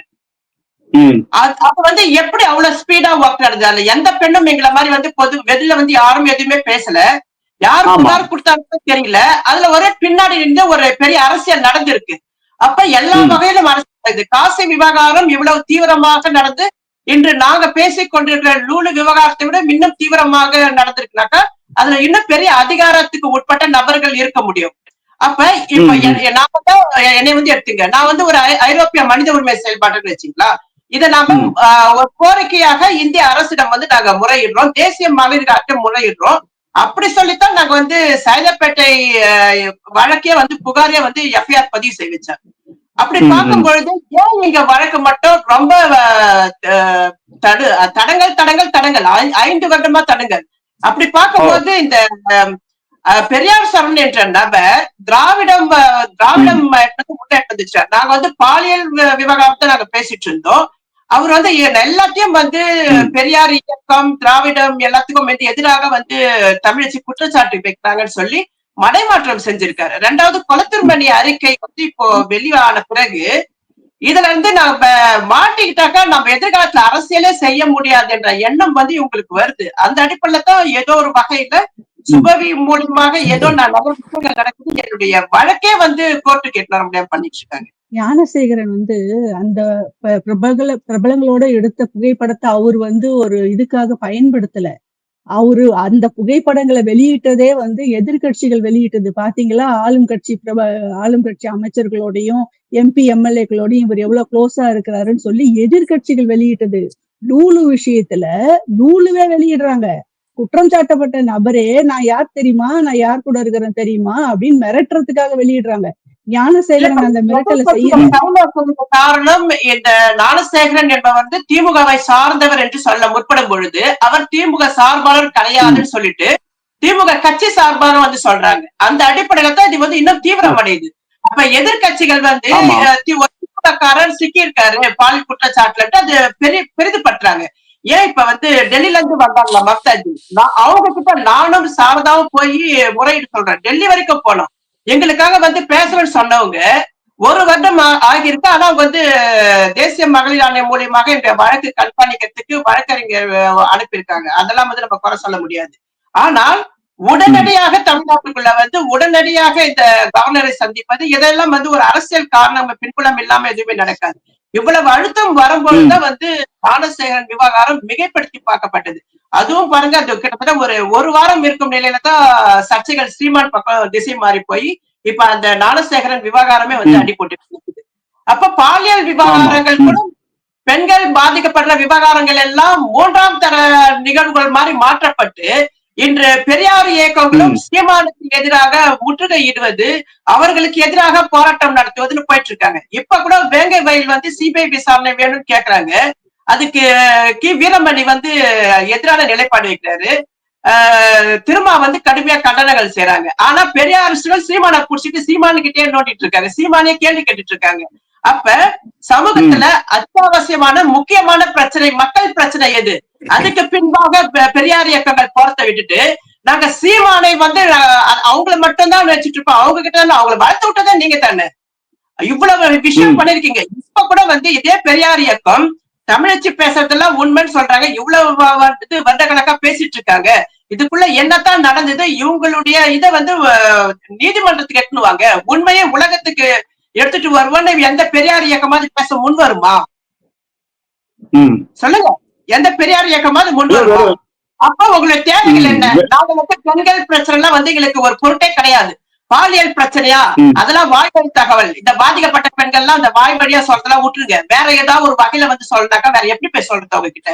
சரி, நாங்க ஏன் இவங்க கிட்ட போய் நான் வந்து நீதி கேட்கல, நாங்க கவனப்படுத்துறோம், அவ்வளவுதான். மத்தபடி என்னுடைய நடவடிக்கை எல்லாமே இப்ப சென்னை ஹைகோர்ட்டுக்கு போயிருக்கோம், நாளைக்கு சுப்ரீம் கோர்ட்டு கூட நாங்க போக தயாரா இருப்போம். ஆனால் இதை வந்து இவ்வளவு அலட்சியப்படுத்தி கடக்கிறதுக்கான நோக்கம் இருக்கு இல்லையா? அதுலதான் பெரியாரியவாதிகள், பெண் விடுதலை பேசிக் கொண்டிருக்கிற பெரியாரியவாதிகள் கவனமாக இதை தொடர்ந்து அமைதி காப்பதன் மூலியமாக இந்த 5 வருடங்கள ஒரே ஒரு தோழர்களுக்கு ஆதரவாக நின்று பேச முற்பட்டவர் சிவானந்தம் தோழர். இப்போ இந்த பிரச்சனையில் சம்பந்தப்பட்டிருக்கின்ற பெரியாரியவாதிகள் என்று சொல்லிக் கொண்டிருக்கக்கூடிய நபர்கள் உண்மையில் பெரியாரியவாதிகள் கிடையாதுங்க அப்படின்னு இவங்க சொல்லிக்கிறாங்க.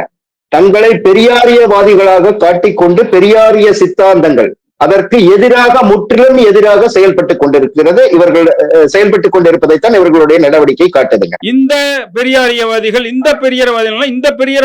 யார குறிப்பிடுறாங்கன்னு கொஞ்சம் பேரை குறிப்பிட்டீங்கன்னா நல்லா இருக்கும். இந்த லுலு குழு சம்பந்தப்பட்ட பாலியல் சர்ச்சையில் இருக்கக்கூடிய பெரியார் சரவணன் என்னும் பெரியாரியவாதி என்று சொல்லிக் கொண்டிருக்கக்கூடியவர் பெரியாரிய கோட்பாடுகளுக்கு, பெண்ணியம் சார்ந்த பெரியாரிய கோட்பாடுகளுக்கு எதிராக நடந்து கொண்டிருக்கிறார். அப்படின்னா வந்துட்டு அவர் எப்படி ஒரு சரியான பெரியாரியவாதியா இருக்க முடியும்? அவர் பெரியாரிஸ்ட்னு சொல்ல முடியாது இல்லைங்களா? பெரியாரிஸ்ட் என்று சொல்லிக்கொண்டு பெரியாரிய கோட்பாடுகளுக்கு எதிராக செயல்பட்டுக் கொண்டிருக்கக்கூடிய பெரியார் சரவணனையோ இன்னும் வேறு யாராக இருந்தாலும் அவரை எப்படி பெரியாரிஸ்ட் ஏற்றுக்கிறது? பெரியார் சொன்ன பெண் சுதந்திரம் என்பது முற்றிலும் வேறானது. ஆனால் இந்த குழுவில் நடைபெற்றிருக்கக்கூடியது என்னன்னு கேட்டீங்கன்னா, பெண்களிடமான பாலியல் சுரண்டல், அதன் பிறகு அவர்களிடம் பொருளாதார சுரண்டல் ஆகிய இந்த 2 சம்பவங்கள் இதுல வந்துட்டு அதிகமா நடைபெற்றிருக்குங்க.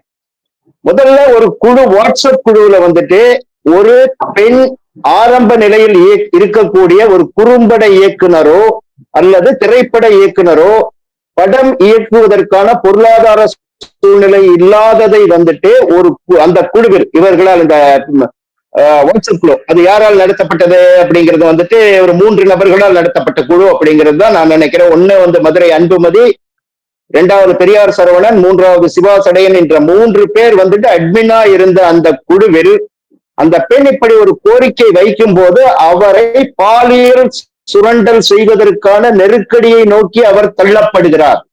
நீங்க வந்துட்டு இதுக்கு அட்ஜஸ்ட் பண்ணீங்கன்னா உனக்கு படம் எடுக்கிறதுக்கு நாங்க ஹெல்ப் பண்றோம் அப்படிங்கறது வந்துட்டு அவரை ஒரு நெருக்கடியை நோக்கி தள்ளுகின்றதுதான் அவங்க செஞ்சிருக்கிற அந்த வேலைங்க. இதற்கு அடுத்ததுங்க, ஒரு குரூப் டூர் வந்துட்டு போறாங்க. அந்த குரூப் டூர் போனதுல ஒரு குறிப்பிட்ட ஒரு பெண்ணிடம் மதுரை அன்புமதிங்கிற நபர் வந்துட்டு, அவர் திராவிட முன்னேற்ற கழகத்தின் பொறுப்பில் இருக்கக்கூடிய ஒரு நபர், அவர் கேட்டிருக்கிறார் எல்லாம் நடந்ததா அப்படின்னா. அதுக்கு அந்த அம்மா சொல்லியிருக்காங்க ஓகே எல்லாம் நடந்துச்சுங்க அப்படின்னா. நான் அது கேட்கல, ஜோடி மாத்தி பண்ணினீங்களா அப்படின்னு கேட்டிருக்காரு. அப்ப இந்த ஜோடி மாத்தி பண்ணினீங்களா அப்படின்னு கேட்க வேண்டிய அந்த அம்மா இவர் கேட்டதுக்கு பதில் சொல்லிட்டாங்க. அதற்கப்புறம் இவர் இந்த துணை கேள்வியை வைக்க வேண்டிய அவசியம் என்னங்க? அப்ப அந்த இடத்தில் வந்துட்டு பாலியாமரி என்கிற ஒரு தவறான செயலுக்கு பெண்களை இங்க தூண்டுகிறார். அதுவும் வந்துட்டு பெண்களை சுரண்டுவதற்கான இடத்தை நோக்கி அவர் வந்துட்டு தள்ளப்படுகிறார்ங்கிறது தான் அதுலயும் தெரியுதுங்க. சோ இது வந்துட்டு முற்றிலும் பெரியாரியலுக்கு எதிரானதுங்க. இவர்கள் தங்களை பெரியாரியவாதிகள், பெரியார் இதைத்தான் சொல்லி இருக்கிறார் என்று தவறான தகவல்களை பெண்களுக்கு கற்பித்து அவர்களை மூளைச்சலவை செய்து தங்களின் சுய தேவைகளுக்காக தங்களின் சுய புத்தியை ஒரு பொது புத்தியில் கொண்டு வந்து வைத்து பெண்களை பாலியல் சுரண்டலும் பொருளாதார சுரண்டலும் செய்திருக்கிறார்கள். அடுத்ததாக பாத்தீங்கன்னா லுலு குழு. அந்த லுலு குழு வந்துட்டு எல்லாரும் சொன்ன மாதிரி வெறும் இஎம்ஏ கிடையாதுங்க. எல்லாரும் இஎம்ஏ அப்படிங்கிற என்னுடைய புரிதல். அந்த குழுவில் இருக்கக்கூடிய இன்றைக்கு A2 குற்றவாளியாக இருக்கக்கூடிய பவானியினுடைய வீடியோக்கள் என்ன சொல்கிறது என்றால், உங்களுடைய இன்டலெக்சுவல் கம்பேட்டபிலிட்டிக்கு தனியா ஆள் வச்சுக்கோங்க, உங்களுடைய செக்சுவல் டிசைருக்கு தனியா ஆள் வச்சுக்கோங்க, அப்புறம் மனம் சார்ந்த உறவுக்கு தனியா ஆள் வச்சுக்கோங்க, எல்லாத்திற்கும் தனித்தனியாக ஆள் வைத்துக் கொள்ளுங்கள். எல்லாமே ஒரே ஆணிடம் கிடைக்காது. இதுதான் ஆண்களோட மொத்த ஆண்களோட டெம்ப்ளேட். ஆண்களோட டெம்ப்ளேட் இப்படியாக இருக்கும் போது நாமும் அதே டெம்ப்ளேட்டுக்கு மாறிக்கொள்வோம் அப்படிங்கிற கருத்தை தான் அவர்கள் பல இடங்களில் முன்வைத்திருக்கிறார்கள். இன்னும் ஒரு வீடியோல வந்துட்டு இந்த அம்மா பவானி ரொம்ப தெளிவா சொல்றாங்க, நம்ம செய்யற வேலையை இந்த கல்லூக்கியெல்லாம் சொன்னோம்னா கூட்டி கொடுக்கறதுங்கிற மாதிரி தான் இருக்கும், பரவாயில்ல நம்ம ஜல்சா பண்ணிக்கலாம். அப்போ ஸ்ட்ரெஸ் பஸ்டர்ஸ் அப்படிங்கிற ஒரு குழு, ஸ்ட்ரெஸ் பஸ்டர்ஸ் என்னங்க, மன உளைச்சல் இருந்து விடுபடுவதற்கான ஒரு பெண்கள் குழுவை ஆரம்பித்து அந்த குழுவில் இணைகின்ற பெண்களிடம் இஎம்ஏ என்று சொல்லக்கூடிய முதல்ல ஸ்டார்ட் தான் இஎம்ஏங்க, எண்டு வந்துட்டு இஎம்ஏ கிடையாது. எக்ஸ்ட்ரா மேரிட்டல் அஃபேர்ங்கிறது வந்துட்டு இவங்கள் ஆரம்பிக்கக்கூடிய விஷயம்ங்க. ஆரம்பித்து எங்க கொண்டு போய் விடுகிறார்கள் அப்படின்னு கேட்டீங்கன்னா, எக்ஸ்ட்ரா மேரிட்டல் அஃபேர்ல ஆரம்பிச்சு பாலியாமரி அப்படிங்கிற இடத்துல கொண்டு போய் நிறுத்துறாங்க. அந்த பாலியாமரி வந்து யார் கூட வேண்டினாலும் உடல் உறவு, உடல் சார்ந்த தேவைகளை தீர்த்து கொள்ளலாம் அப்படிங்கிற ஒரு சுரண்டல். அப்போ இந்த மாதிரி ஒரு பெண்ணை முதலில் இஎம்ஏ என்று சொல்லி ஒருவருக்கு அறிமுகப்படுத்தி வைத்து விட்டு, நீதான் அது பண்ணிட்டு இல்ல இன்னொருத்தர் கூடயும் போ, அதைத்தானே அவங்க சொல்றாங்க. உங்களோட இன்டெலெக்சுவல் கம்பேட்டபிலிட்டி தனியா ஒருத்தனை வச்சுக்கோங்க, செக்ஷுவல் டிசைருக்கு ஒருத்தனை வச்சுக்கோங்க, உங்களது மன உணர்வு சார்ந்த உறவுகளுக்கு ஒருத்தனை வச்சுக்கோங்க. ஒரு பெண்ணை 3 பேர் வைத்துக் கொள்ளுங்கள், 4 பேரை நீங்க ஆண்களை வைத்துக் கொள்ளுங்கள் சொல்வது எப்படி ஒரு பெண் வந்துட்டு தனக்கு உரிமைப்பட்ட பெண்ணை தவிர தன் மனைவியையோ அல்லது இணையரையோ அல்லது துணைவியையோ தவிர இன்னொரு பெண்ணை நாடுவது அயோக்கியத்தனம் அப்படின்னு சொல்லக்கூடிய இடத்தில் இதே போன்று பெண்களை இதை நோக்கி தள்ளுவதும் அயோக்கியத்தனம் தானுங்க. அப்போ இந்த ஸ்டார்ட் அப் மட்டும்தான் வந்துட்டு இஎம்ஐ. ஆனா இஎம்ஐ இவங்க பேசிட்டு இருக்காங்க. ஆனா அந்த அம்மாவே தெளிவா பேசியிருக்காங்க. இத கலோக்கியெல்லாம் சொன்னா கூட்டி கொடுக்கறதுன்னு கூட சொல்லுவாங்க. நம்ம அதை பத்தி எல்லாம் கவலைப்பட வேண்டாம், நம்ம ஜல்சா பண்ணிக்கலாம் அப்படிங்கிற டாக் இருக்குங்க, வீடியோ இருக்குங்க. அதான் அந்த பாஞ்சாலி அந்த காலத்துல இதுல பாஞ்சாலி இதெல்லாம் சொல்லுவாங்க, அந்த மாதிரிதான் இருக்குது இது. பாஞ்சாலி கதையினால பாத்தீங்கன்னா பாஞ்சாலியினுடைய மாமியாரை வந்துட்டு யாரும் பேச மாட்டேங்கிறீங்க, ஏன் ஒரு குறிப்பிட்ட பாஞ்சாலியை மட்டும் பேசுகிறீர்கள்? பாஞ்சாலியினுடைய மாமியாரான குந்தி தேவி யார்? குந்தியின் முதல் மகன் கர்ணன், சூரியனுக்கு பிறந்தவன் என்று சொல்லப்படுகிறது அந்த கதையில். சூரியனுடைய மகன் தான் கர்ணன். சூரியனுக்கு இன்னொரு மகனும் இருக்கிறான், அவன் யமன். அப்போ பாஞ்சாலியினுடைய இரண்டாவது மகனாகிய தர்மன் யமனுக்கு பிறந்தவன். அப்போ தந்தைக்கு ஒரு பிள்ளை, தந்தையாகிய சூரியனுக்கு கர்ணனை பெற்றெடுக்கிறாள், மகனாகிய யமனுக்கு தர்மனை பெற்றெடுக்கிறார். இந்த மாதிரி 5 பிள்ளைகள், 6 பிள்ளைகள் கர்ணனோட சேர்த்து 6 பேருக்கு பெற்றெடுக்கிறாள். பாஞ்சாலி 5 பேருக்கு இருந்தாள், இது 6 பேருக்கு இருந்தாள். ஏன் பாஞ்சாலி சொல்றீங்க, அங்க வந்துட்டு குந்தியை சொல்றது இல்ல? அதுக்குள்ள போக வேண்டாங்க, புராணங்களுக்குள் போக வேண்டாங்க, அது இன்னும் பல சிக்கல்களை கொண்டு வருங்க. அந்த புராண சிக்கல்கள், புராண புழுதுகளுக்குள் நாம் போக விரும்பலைங்க, அது பல சிக்கல்களை சொல்லுவோம், அதனால அது வேண்டாம். அடுத்தது பாத்தீங்கன்னா இங்க வந்துட்டு இந்த மாதிரி வந்துட்டு பெண்களை மூளை செலவை செய்து அவர்களை நகர்த்துவதுங்க, அவர்களை வந்துட்டு தவறான வழிக்கு நகர்த்துவது. பெரியார் வந்துட்டு ஒரு வாதத்திற்காக சொன்னார், ஆண்களை மிகவும் கண்டிக்கின்ற வகையில் பெரியார் பெண்களுக்காக என்னென்ன பேசியிருக்கார்? பெண்கள் வந்துட்டு அவரவர்களுடைய திருமணத்தை அவரவர்கள் முடிவு செய்யுங்கள், பெண்களுக்கு கல்வி வேண்டும், பெண்களுக்கு பொருளாதார சுதந்திரம் வேண்டும், அவரவர்களுக்கான இணையை அவரவர் தேர்ந்தெடுக்கின்ற உரிமை வேண்டும், விதவை மறுமணம் வேண்டும், சிறார் திருமணம் கூடாது. இது போன்ற பெரியார் வந்துட்டு கொண்டு வந்தது ஏராளம். பெரியார் சொல்ற 25 வயசுக்கு முன்னால கல்யாணம் பண்ணாதேங்கிறார், நீ உன் சொந்த காலில் நில்லுங்கிறாரு, அதற்கு கல்யாணத்தை பத்தி யோசிங்கிறாரு. அப்ப இந்த 25 வயதுங்கிறது வந்துட்டு மனமும் உடலும் பக்குவப்படக்கூடிய வயதில் தான் வந்துட்டு அந்த திருமணம்ங்கிற உறவை பற்றி யோசிக்கணுங்கிறது வந்துட்டு 17 வயசு 18 வயசுல பெண்களை 17 வயசு 18 வயசு அல்லங்க, 14 வயசுல 13 வயசுல கல்யாணம் பண்ணி கொடுக்கக்கூடிய காலத்தில் வந்துட்டு பெரியார் இந்த யோசனை யோசித்து இருக்கிறார்னா அவருக்கு பெண்கள் மீது எவ்வளவு அக்கறை இருந்திருக்கும். அப்படியான பெண்கள் மீது அக்கறை கொண்ட பெரியாரை நான் பின்பற்றுகிறேன் என்று சொல்லிக்கொண்டு பெண்களை வலையில் வீழ்த்தி அவர்களிடம் பாலியல் சுரண்டல் செய்ததை வீடியோ எடுத்து வைத்துக் கொண்டு அல்லது அதை ரெக்கார்டிக்கலாக போட்டோகிராஃப் எடுத்து வைத்துக் கொண்டு அதை காட்டி பணம் பறிக்கின்ற செயல் எவ்வளவு அயோக்கியத்தனமான செயல். அப்ப பெரியாரியவாதின்னு சொல்லிக் கொள்ளக்கூடிய பெரியார் சரவணனோ இல்ல அது போல் சொல்லிக் கொள்ளக்கூடிய இன்னும் யாராக இருந்தாலும் பெரியாரியலுக்கு எதிராக செயல்படுவன் எப்படி பெரியாரியவாதியாக இருக்க முடியுங்க? அது போலி பெரியாரியவாதிகள். இவனுக்கும் பெரியாரியலுக்கும் இவர்களுக்கும் பெரியாரியத்துக்கும் எந்த சம்பந்தமும் கிடையாது, போலி பெரியாரியம் பேசிட்டு இருக்கிறாங்க. அப்ப இந்த பெண்களை எப்படி மூளை செலவு? பெண்கள் இதைத்தான் பெரியார் இதைத்தான் சொல்லி இருக்கிறார், இதை சரின்னு சொல்லி இருக்காரு. அப்படின்னா இன்னைக்கு வந்துட்டு எப்படி திரிபுவாதம் வந்துட்டு மற்றவர்களால் பெரியார் மீது வைக்கப்படுகிறதோ அதே போன்ற திரிபுவாதத்தை பெரியாரியலை படித்ததாக சொல்லிக்கொண்டு பெரியாரியவாதிகளாக தங்களை காட்டிக்கொள்ளும் இந்த போலிகளும் செய்கிறார்கள் போது எதிர்க்க இருக்க செய்யறதுக்கும் இமய செய்யறதுக்கும் என்ன வித்தியாசம் இருக்குது?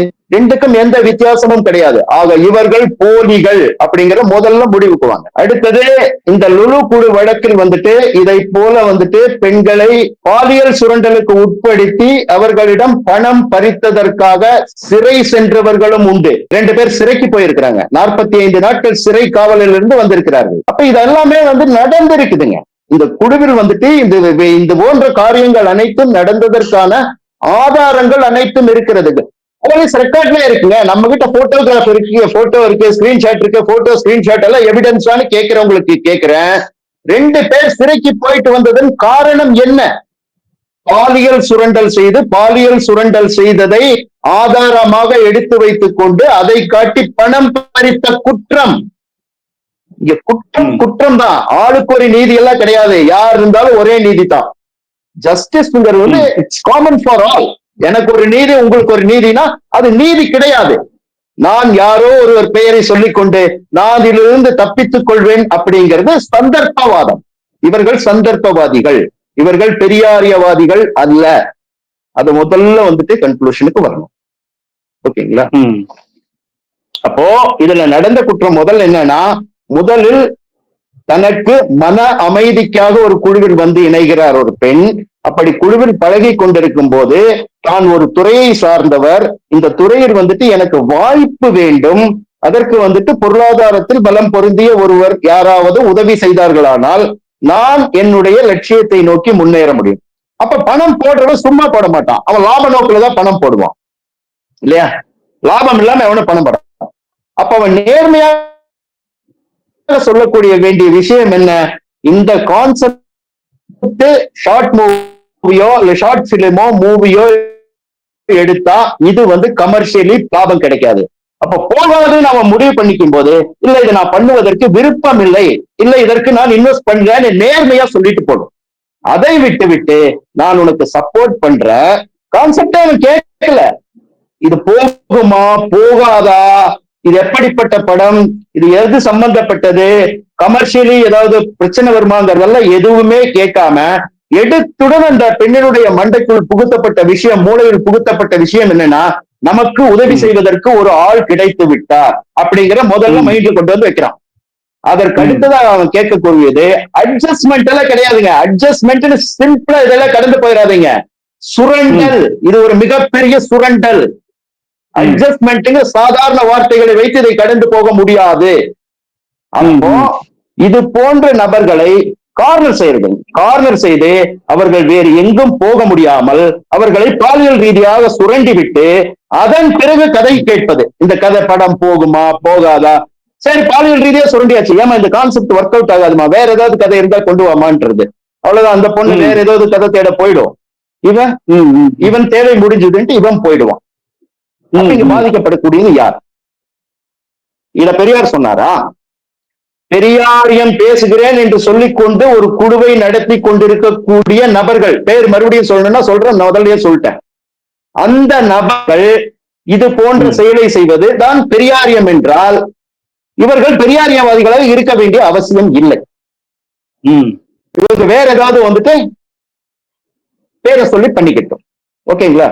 ஏன்னு கேட்டா பெரியார் எங்கேயுமே சொல்லலைங்க. பெண்களை அதாவது பெரியார் பெயரை சொல்லி பெண்களை எவ்வளவு விடுதலைக்க முடியுமோ அவ்வளவு பண்ணிட்டு இருக்காங்க. பெண்கள் வந்துட்டு எந்த வகையிலும் சுரண்டப்படக்கூடாது என்பதில் பெரியார் உறுதியாக இருந்தார். பெண்களை சுரண்ட வேண்டும் என்பது போன்ற ஒற்றை கருத்தை பெரியார் எங்கேயாவது சொல்லி இருப்பாரா?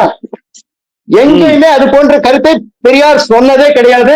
தமிழச்சி பெரியாரிகளை வந்து முழுமையாக ஆய்வு செய்து முனைவர் பட்டம் பெறுவதற்கு அந்த அளவுக்கு அவர் நிறைய தரவுகளை வைத்திருக்கிறார், அத்தனை டீட்டெயில வச்சிருக்கார். அவங்க சொல்லிட்டு பெரியார் எந்த இடத்திலாவது பெண்ணை சுரண்டுவதற்கான ஒற்றை வரி பேசி இருக்கிறார் சொல்லட்டும். அப்படி பேசாத ஒரு பெரியாரை நான் பின்பற்றுகிறேன் என்று சொல்லிக்கொண்டு முற்றிலும் பெரியாரிய கொள்கைக்கு எதிராக பெண்களை பாலியல் ரீதியாக சுரண்டி அதன் பிறகு அவர்களிடம் பொருளாதார ரீதியாகவும் சுரண்டுவது என்பது இரட்டை அயோக்கியத்தனம். இரட்டை அயோக்கியத்தனம். அயோக்கியத்தனம் ஒற்றை வார்த்தையில முடிக்காதுங்க. இது இரட்டை அயோக்கியத்தனம். இப்போ நீங்க சொல்றதுல வந்து பெரியார் மட்டும்தான் சொல்லிட்டு இருக்கீங்க ஐயா. இப்ப நீங்க சொல்றது வந்து பெரியார் சரவணன் என்ற ஒரு நபரை மட்டும் தான் சொல்லிட்டு இருக்கீங்க, மற்றவர்களும் அதே போல இருக்காங்களா? இந்த முதல் ஆரம்பத்துல ஒரு குழு இருந்துச்சுங்க. அந்த குழுவின் 3 பேர் வந்து அட்மின் நான் முதல்லயே சொல்லிட்டேன். ஒருத்தர் அன்புமதி, ஒருவர் அன்புமதி, இன்னொருவர் பெரியார் சரவணன், இன்னொருவர் சிவா சடையன் என்ற 3 பேர் அந்த குழுவினுடைய அட்மின்கள். ஓகே.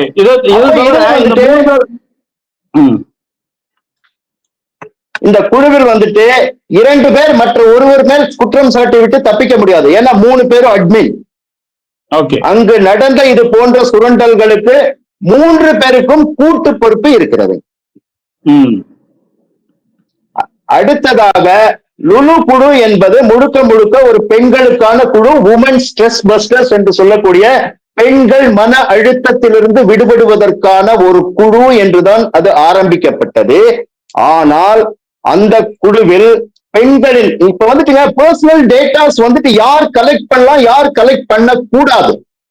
ஒரு தனிப்பட்ட நபர் ஒரு குழுவை சேர்த்து அவர்களின் தனிப்பட்ட சுய விவரங்களை சேகரிப்பதற்கு முதலில் எந்த ரைட்ஸும் கிடையாது. அதுவே ஒரு குற்றம். நீங்கள் வந்துட்டு பதிவு பண்ணப்பட்ட ஒரு குழுவாகவோ பதிவு பண்ணப்பட்ட ஒரு நிறுவனமாகவோ இல்ல அரசு நிறுவனங்களோ தான் ஒரு தனிப்பட்ட நபரினுடைய சுய விவரங்களை சேகரிக்க முடியும். வேற யாரும் வந்துட்டு சேகரிக்க முடியாதுங்க, சேகரிக்க கூடாது. எப்படி சேகரிக்கலாம்? சேகரிப்பதற்கு ஏதாவது உரிமை இருக்கா? நீங்க ஒரு குழுன்னு ஆரம்பிச்சுட்டு நீ உன்னோட பர்சனல் இன்ஃபர்மேஷன்ஸ் எல்லாம் குடுன்னு கேட்கறது எவ்வளவு பெரிய அயோக்கியத்தனை. எதுக்கு கொடுக்கணும்? ஃபர்ஸ்ட். இரண்டாவதுங்க, இந்த குழுவில் ஆண்கள் உள்நுழைந்து பார்த்திருக்கிறார்கள். பெண்கள் தங்களுடைய மனவேதனைகளையும் தங்கள் குடும்பத்தில் இருக்கக்கூடிய சிக்கல்களையும் தங்களுடைய பாலியல் சொல்றது வந்துட்டு ஒரு அடிப்படை தேவைங்க. பசி மாதிரிங்க ஒரு தேவைங்க. தண்ணீர் தாகம் மாதிரி ஒரு தேவை. அடிப்படையில் வந்துட்டு ஒரு கணவன் மனைவிங்கிறது வந்து தாம்பத்தியம்ங்கிறது ஒரு அடிப்படை தேவை. அது பல நேரங்களில் பெண்களுக்கு கிடைக்காமல் போய்விடுகிறதுங்கிற ஒரு காரணத்தை வந்துட்டு இவங்க பிரைமரியா எடுத்துக்கிறாங்க. எடுத்துக்கிட்டு இவங்க கேட்கிறதே அதுதான், ஹஸ்பண்ட் கூட நல்லா இருக்கியா இல்லையா, இதையெல்லாம் வந்துட்டு ஒரு குழு ஆண்கள் கண்காணிச்சுட்டு இருக்க. அப்ப ஆண்கள் கண்காணித்துக் கொண்டிருந்து கொண்டு இந்த பெண்களை அவர்களிடம் இந்த குழுவினுடைய அட்மினும் மோடரேட்டர்களாக இருந்த பவானியும் லுலுவும் நகர்த்துகிறார்கள். மூளைச்செலவு 1க்கு 4 தடவை. நீ ஏற்கனவே வந்து இதெல்லாம் தப்பு இல்ல, இதெல்லாம் தப்பு இல்ல சார். எப்பவுமே இந்த மார்க்கெட்டிங் ஸ்ட்ராட்டஜின்னு ஒண்ணு இருக்கு தெரியுங்களா? ஒரு ஆட் வந்துட்டு கண்டினியூவா போட்டுட்டே இருப்பான். ஒரு பெண்ணிடம் தொடர்ந்து வந்துட்டு இதெல்லாம் தப்பு இல்ல, இதெல்லாம் தப்பு இல்ல, இதெல்லாம் தப்பு இல்ல அப்படின்னு சொல்லிக்கொண்டே இருக்கும்போது அந்த பெண் ஒரு தடுமாற்றத்திற்கு வருவாள். உங்ககிட்ட ஒண்ணும் இல்லைங்க, ஒரு 10 பேர் என்ன ஒரு மாதிரியா இருக்கிறீங்க, உடம்பு சரியில்லை, உங்களுக்கு என்னாச்சு, ஒரு மாதிரியா இருக்கிறீங்க, உடம்பு சரியில்லையா, உடம்பு சரியில்லைன்னு ஒரு 10 பேர் ஒரு நாளை கேட்டாங்கன்னு வச்சுக்கோங்க. உங்களுக்கு சாயந்தரம் உண்மையிலே இருப்பீங்க. நமக்கு உடம்பு வந்துட்டு நான் எளிமையான காரணம் சொல்றேங்க. ஒரு நாளைக்கு வந்துட்டு நீங்க சும்மாவாவது தண்ணி குடிச்சு அரை மணி நேரத்துக்கு ஒரு தடவை பாத்ரூம் போங்க. பாத்ரூம் வந்துட்டே இருக்குங்க. ஒரு நாள் முழுக்க வந்துட்டு தண்ணி குடிங்க, ஆனா யூரினை கண்ட்ரோல் பண்ணி வைங்க, பாத்ரூமே வராதுங்க. அப்போ ஒரு நாள் வந்துட்டு நீங்க இதை பழக்கப்படுத்திட்டு அடுத்த நாளும் அதை செய்யணும்னு தோணுங்க. தொடர்ந்து பாத்ரூம் போகணும்னு தோணும். நான் அதை வந்து பழக்கத்தை மாற்றி கண்ட்ரோல் பண்ணிட்டு 4 மணி நேரத்துக்கு ஒரு தடவை தான் பாத்ரூம் போகணும் அப்படிங்கிற மாதிரி வந்துட்டு நீங்க கண்ட்ரோல் பண்ணீங்கன்னா உங்களுக்கு அந்த மாதிரி தான் வரும். இது வந்துட்டு ஒரு உளவியல்ங்க. அப்ப இந்த பெண்கள் மீது தாக்கப்பட்ட உளவியல் தாக்குதல், இதெல்லாம் வந்துட்டு ஒரு சாதாரணமா ஒரு பெண்கள்னால வந்துட்டு சிந்திக்கக்கூடிய விஷயம் அல்ல. இது மிக தெளிவாக திட்டமிடப்பட்டு யாராலோ திட்டமிடலோடு பெண்களின் மீது நிகழ்த்தப்பட்ட பாலியல் மற்றும் பொருளாதார சுரண்டல். இப்ப வந்துட்டு இந்த குழுவினுடைய அட்மினாக இருக்கக்கூடிய நபர் வந்துட்டு எந்த முகாந்திரத்தில் தன் தாயாரினுடைய இறப்புக்கு ஒரு ஆண்டிற்கு முன்னால் வந்தவரினுடைய அவருக்கு ரெட் அலர்ட் கொடுக்கப்பட்டு, வாட் இஸ் திஸ் கால்டுங்க, அது என்ன அலர்ட்டுங்க, கொடுக்கப்பட்டு அவர்களுடைய பாஸ்போர்ட் பறிமுதல் செய்யப்பட்டு அவர் இந்தியாவில் இருக்க வைக்கப்பட்டிருக்கிறார் அல்ல. அவர் தன் லுக் அவுட் நோட்டீஸ் கொடுத்து அவருடைய பாஸ்போர்ட் பறிமுதல் செய்யப்பட்டிருக்கிறது. அவர் தன்னை ஆஸ்திரேலிய பிரஜை என்று சொல்லிக் கொள்கிறார். ஆஸ்திரேலிய பிரஜை என்று சொல்லிக் கொள்ளக்கூடிய ஒருவரது கடவுச்சீட்டு பறிமுதல் செய்யப்பட்டு இந்த நாட்டை விட்டு தப்பிச் செல்ல முடியாத ஓராண்டிற்கு மேலாக இருக்கிறார் என்றால் அவர் கிட்டத்தட்ட இந்த நாட்டில் சிறை வைக்கப்பட்டிருக்கிறார் என்பதுதான் அதன் மறைமுக பொருள். அப்படி இந்த நாட்டை விட்டு போக முடியாத அளவிற்கு அவருக்கு ஒரு நெருக்கடியை ஏற்படுத்தி வைத்திருக்கிறது இந்த அரசாங்கம். அப்படின்னா ஏதோ ஒரு குற்றம் செய்ததற்கான, ஏதோ ஒரு குற்றம் இல்லை, அவர் மீது சாட்டப்பட்ட குற்றச்சாட்டு பெண்களை பாலியல் பண்டமாக மாற்றுகிறார் அப்படிங்கிற குற்றச்சாட்டின் பேரில் தானே அவர் நாட்டை விட்டு தப்பி செல்ல முடியாதவாறு அவரது கடவுச்சீட்டு பறிமுதல் செய்து வைக்கப்பட்டிருக்கிறது. அவர்கள் வந்து சுதந்திரமாக இந்தியாவுக்குள் சுற்றி கொண்டுதான் இருக்காங்க. அது உங்கள் மீது நடத்தப்படுகின்ற உளவியல் தாக்குதல். நீங்க இன்னைக்கு பேசுறீங்க இல்லைங்க, அந்த அம்மா டான்ஸ் ஆடுது, சிகரெட் குடிக்குது, ஜாலியா இருக்கு. இல்ல உங்களுக்கு உங்களை மன உளைச்சல் அடைய செய்வதற்கு தான் ஜாலியாக இருக்கிற மாதிரி காட்டிக்கிறாங்க. அந்த பெண்ணினுடைய கதறல் வீடியோ கதறல் பிள்ளை நடிக்கிறது, அது நடிப்பல்லங்க. இந்த குழுவில் பாதிக்கப்பட்ட வெளியே இருக்கக்கூடிய பெண்கள் இருக்கிறாங்க இல்லைங்களா, உண்மையில நீ ஜாலியா இருக்கிறியா? இந்த பெண்ணுடைய உண்மையான எண்ணம் என்ன? இந்தியாவில் இருக்கணுங்கிறதா? இந்த பெண்ணுக்கு ஆஸ்திரேலியாவுக்கு போகணுங்கிறது தான் இந்த பெண்ணினுடைய உண்மையான எண்ணம். ஆனால் ஆஸ்திரேலியாவிற்கு போக முடியாமல் தடுத்து வைக்கப்பட்டிருக்கும் போது தன்னுடைய வேதனைகளை வெளிக்காட்டி கொள்ளாமல் இவர்களை மனச்சோர்வு அடைய செய்வதற்கு தான் ஜாலியா இருக்கிற மாதிரி காட்டிக்கிறாங்க. அந்த உளவியல் பாதிப்பை உங்கள் மீது திணிக்கிறார் அவரு. எப்படி பெண்களை மூளைச்சலவை செய்து அவர்களை பாலியல் ரீதியாக சுரண்டுவதற்கு தன் மூளையை உபயோகப்படுத்தினாரோ அதே மாதிரி உங்களை சோர்வடைய செய்வதற்கு தான் ஜாலியா ஹாப்பியா சந்தோஷமா இருக்கிற மாதிரி அந்த அம்மா இங்க காட்டிட்டு இருக்கிறாங்க. அப்போ இது போன்ற பல்வேறு பாலியல் குற்றங்கள் நடந்ததற்கான அனைத்து ஆதாரங்களும் வந்துட்டு தோழர் தமிழச்சி அவங்க கிட்ட இருக்கு, செய்வதற்கான முகாந்திரமும் இருக்கிறது. அடுத்ததாக பாத்தீங்கன்னா கொளத்தூர் மணி தோழர்கிட்ட வந்துட்டு தோழர் தமிழச்சி வந்துட்டு அனைத்து ஆதாரங்களையும் கொடுக்கிறார். அந்த ஆதாரங்கள் அனைத்தையும் அவர் வாங்கி வைத்துக் கொண்டு, இவர் ஆதாரங்களை கொடுத்த டைம் வந்துட்டு பாத்தீங்கன்னா அந்த பேண்டமிக் டைம், கொரோனா டைம், அந்த டைம் ஃப்ரீ டைம் தான், எல்லாருமே ஃப்ரீயா தான் இருந்தாங்க. அநேகமா கொளத்தூர் மணி தோழர் அதையெல்லாம் பார்த்திருப்பாரா இல்ல பார்த்திருக்க மாட்டாரா? பார்த்திருப்பதற்கான வாய்ப்புகள் அதிகம். என்னன்னு கேட்டா மத்த டைம் கூட அவர் வந்து எக்ஸ்கியூஸ் சொல்லலாம், இல்லைங்க பார்க்கல தோழர், எனக்கு இயக்க பணி இருந்துச்சு. ஆனா இதெல்லாம் நடந்தது பேண்டமிக் டைம்ல, அவங்க அதெல்லாம் டாக்குமெண்ட் அனுப்பியிருக்காங்க. அவர் மோஸ்ட்லி பார்த்திருப்பார். கண்டிப்பாக பார்த்து விட்டு இவர் ஒரு அறிக்கை தருகிறார், வாய்மொழியான அப்படிங்கிற ஒரு அறிக்கையை தருகிறார். ஏன்னு கேட்டீங்கன்னா அவர் அதிலிருந்து விலகி கொள்ள விரும்புகிறார் அந்த விஷயங்களுக்குள். அப்படி அந்த விலகி கொள்ள விரும்புவதற்கான பின்னணி என்ன? விலகி கொள்ள விரும்புவதற்கான பின்னணி இந்த பெரியார் சரவணன் போன்றவர்களை ஏன் காட்டி கொடுக்க வேண்டும் அப்படிங்கிற ஒரு காரணமாக கூட இருக்கலாம்.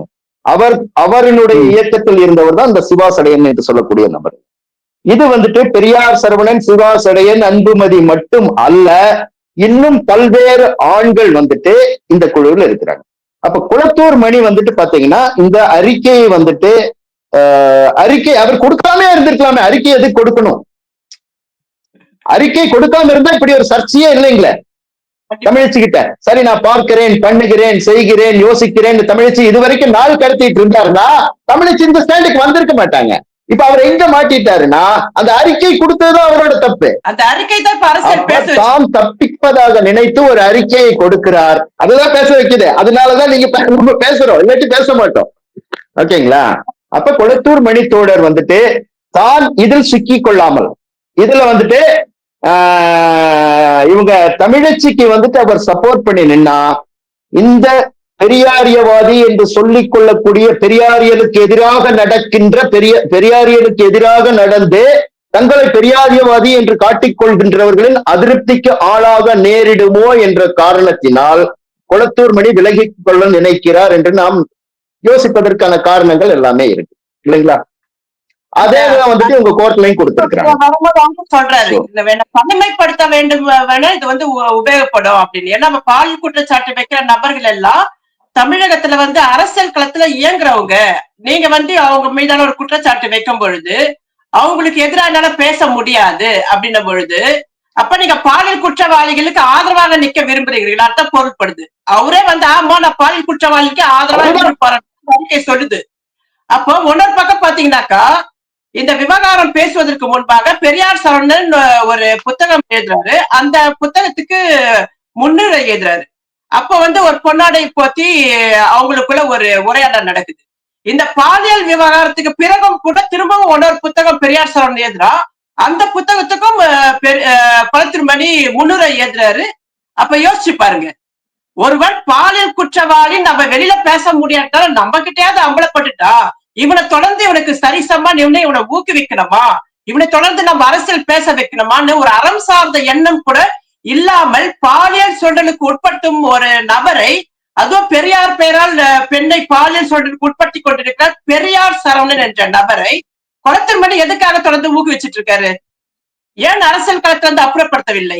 இந்த குழுக்களில் நடைபெற்ற சம்பவங்கள் அப்படிங்கிறது நம்ம இவ்வளவு நேரம் டீட்டெயிலா டிஸ்கஸ் பண்ண மாதிரி பாலியல் சுரண்டலும் பொருளாதார சுரண்டலும் பெண்களுக்கு உண்டாக்கி மேலும் பெண்களை மன உளைச்சலுக்கு ஆளாக்கி முற்றிலும் பெரியாரியலுக்கு இந்த செயல் வந்துட்டு முற்றிலும் பெரியாரியலுக்கு எதிரான செயல். இந்த பெரியாரியவாதிகள்னு சொல்லிக்கிட்டு இந்த மாதிரி காரியங்களை செய்த நபர்கள் மீது சம்பந்தப்பட்ட அவங்க எல்லாம் இந்த அமைப்பில் இல்ல, அதுதான் அவங்க சொல்ல முடியும் ஏற்கனவே அமைப்பில் இல்லைன்ட்டு.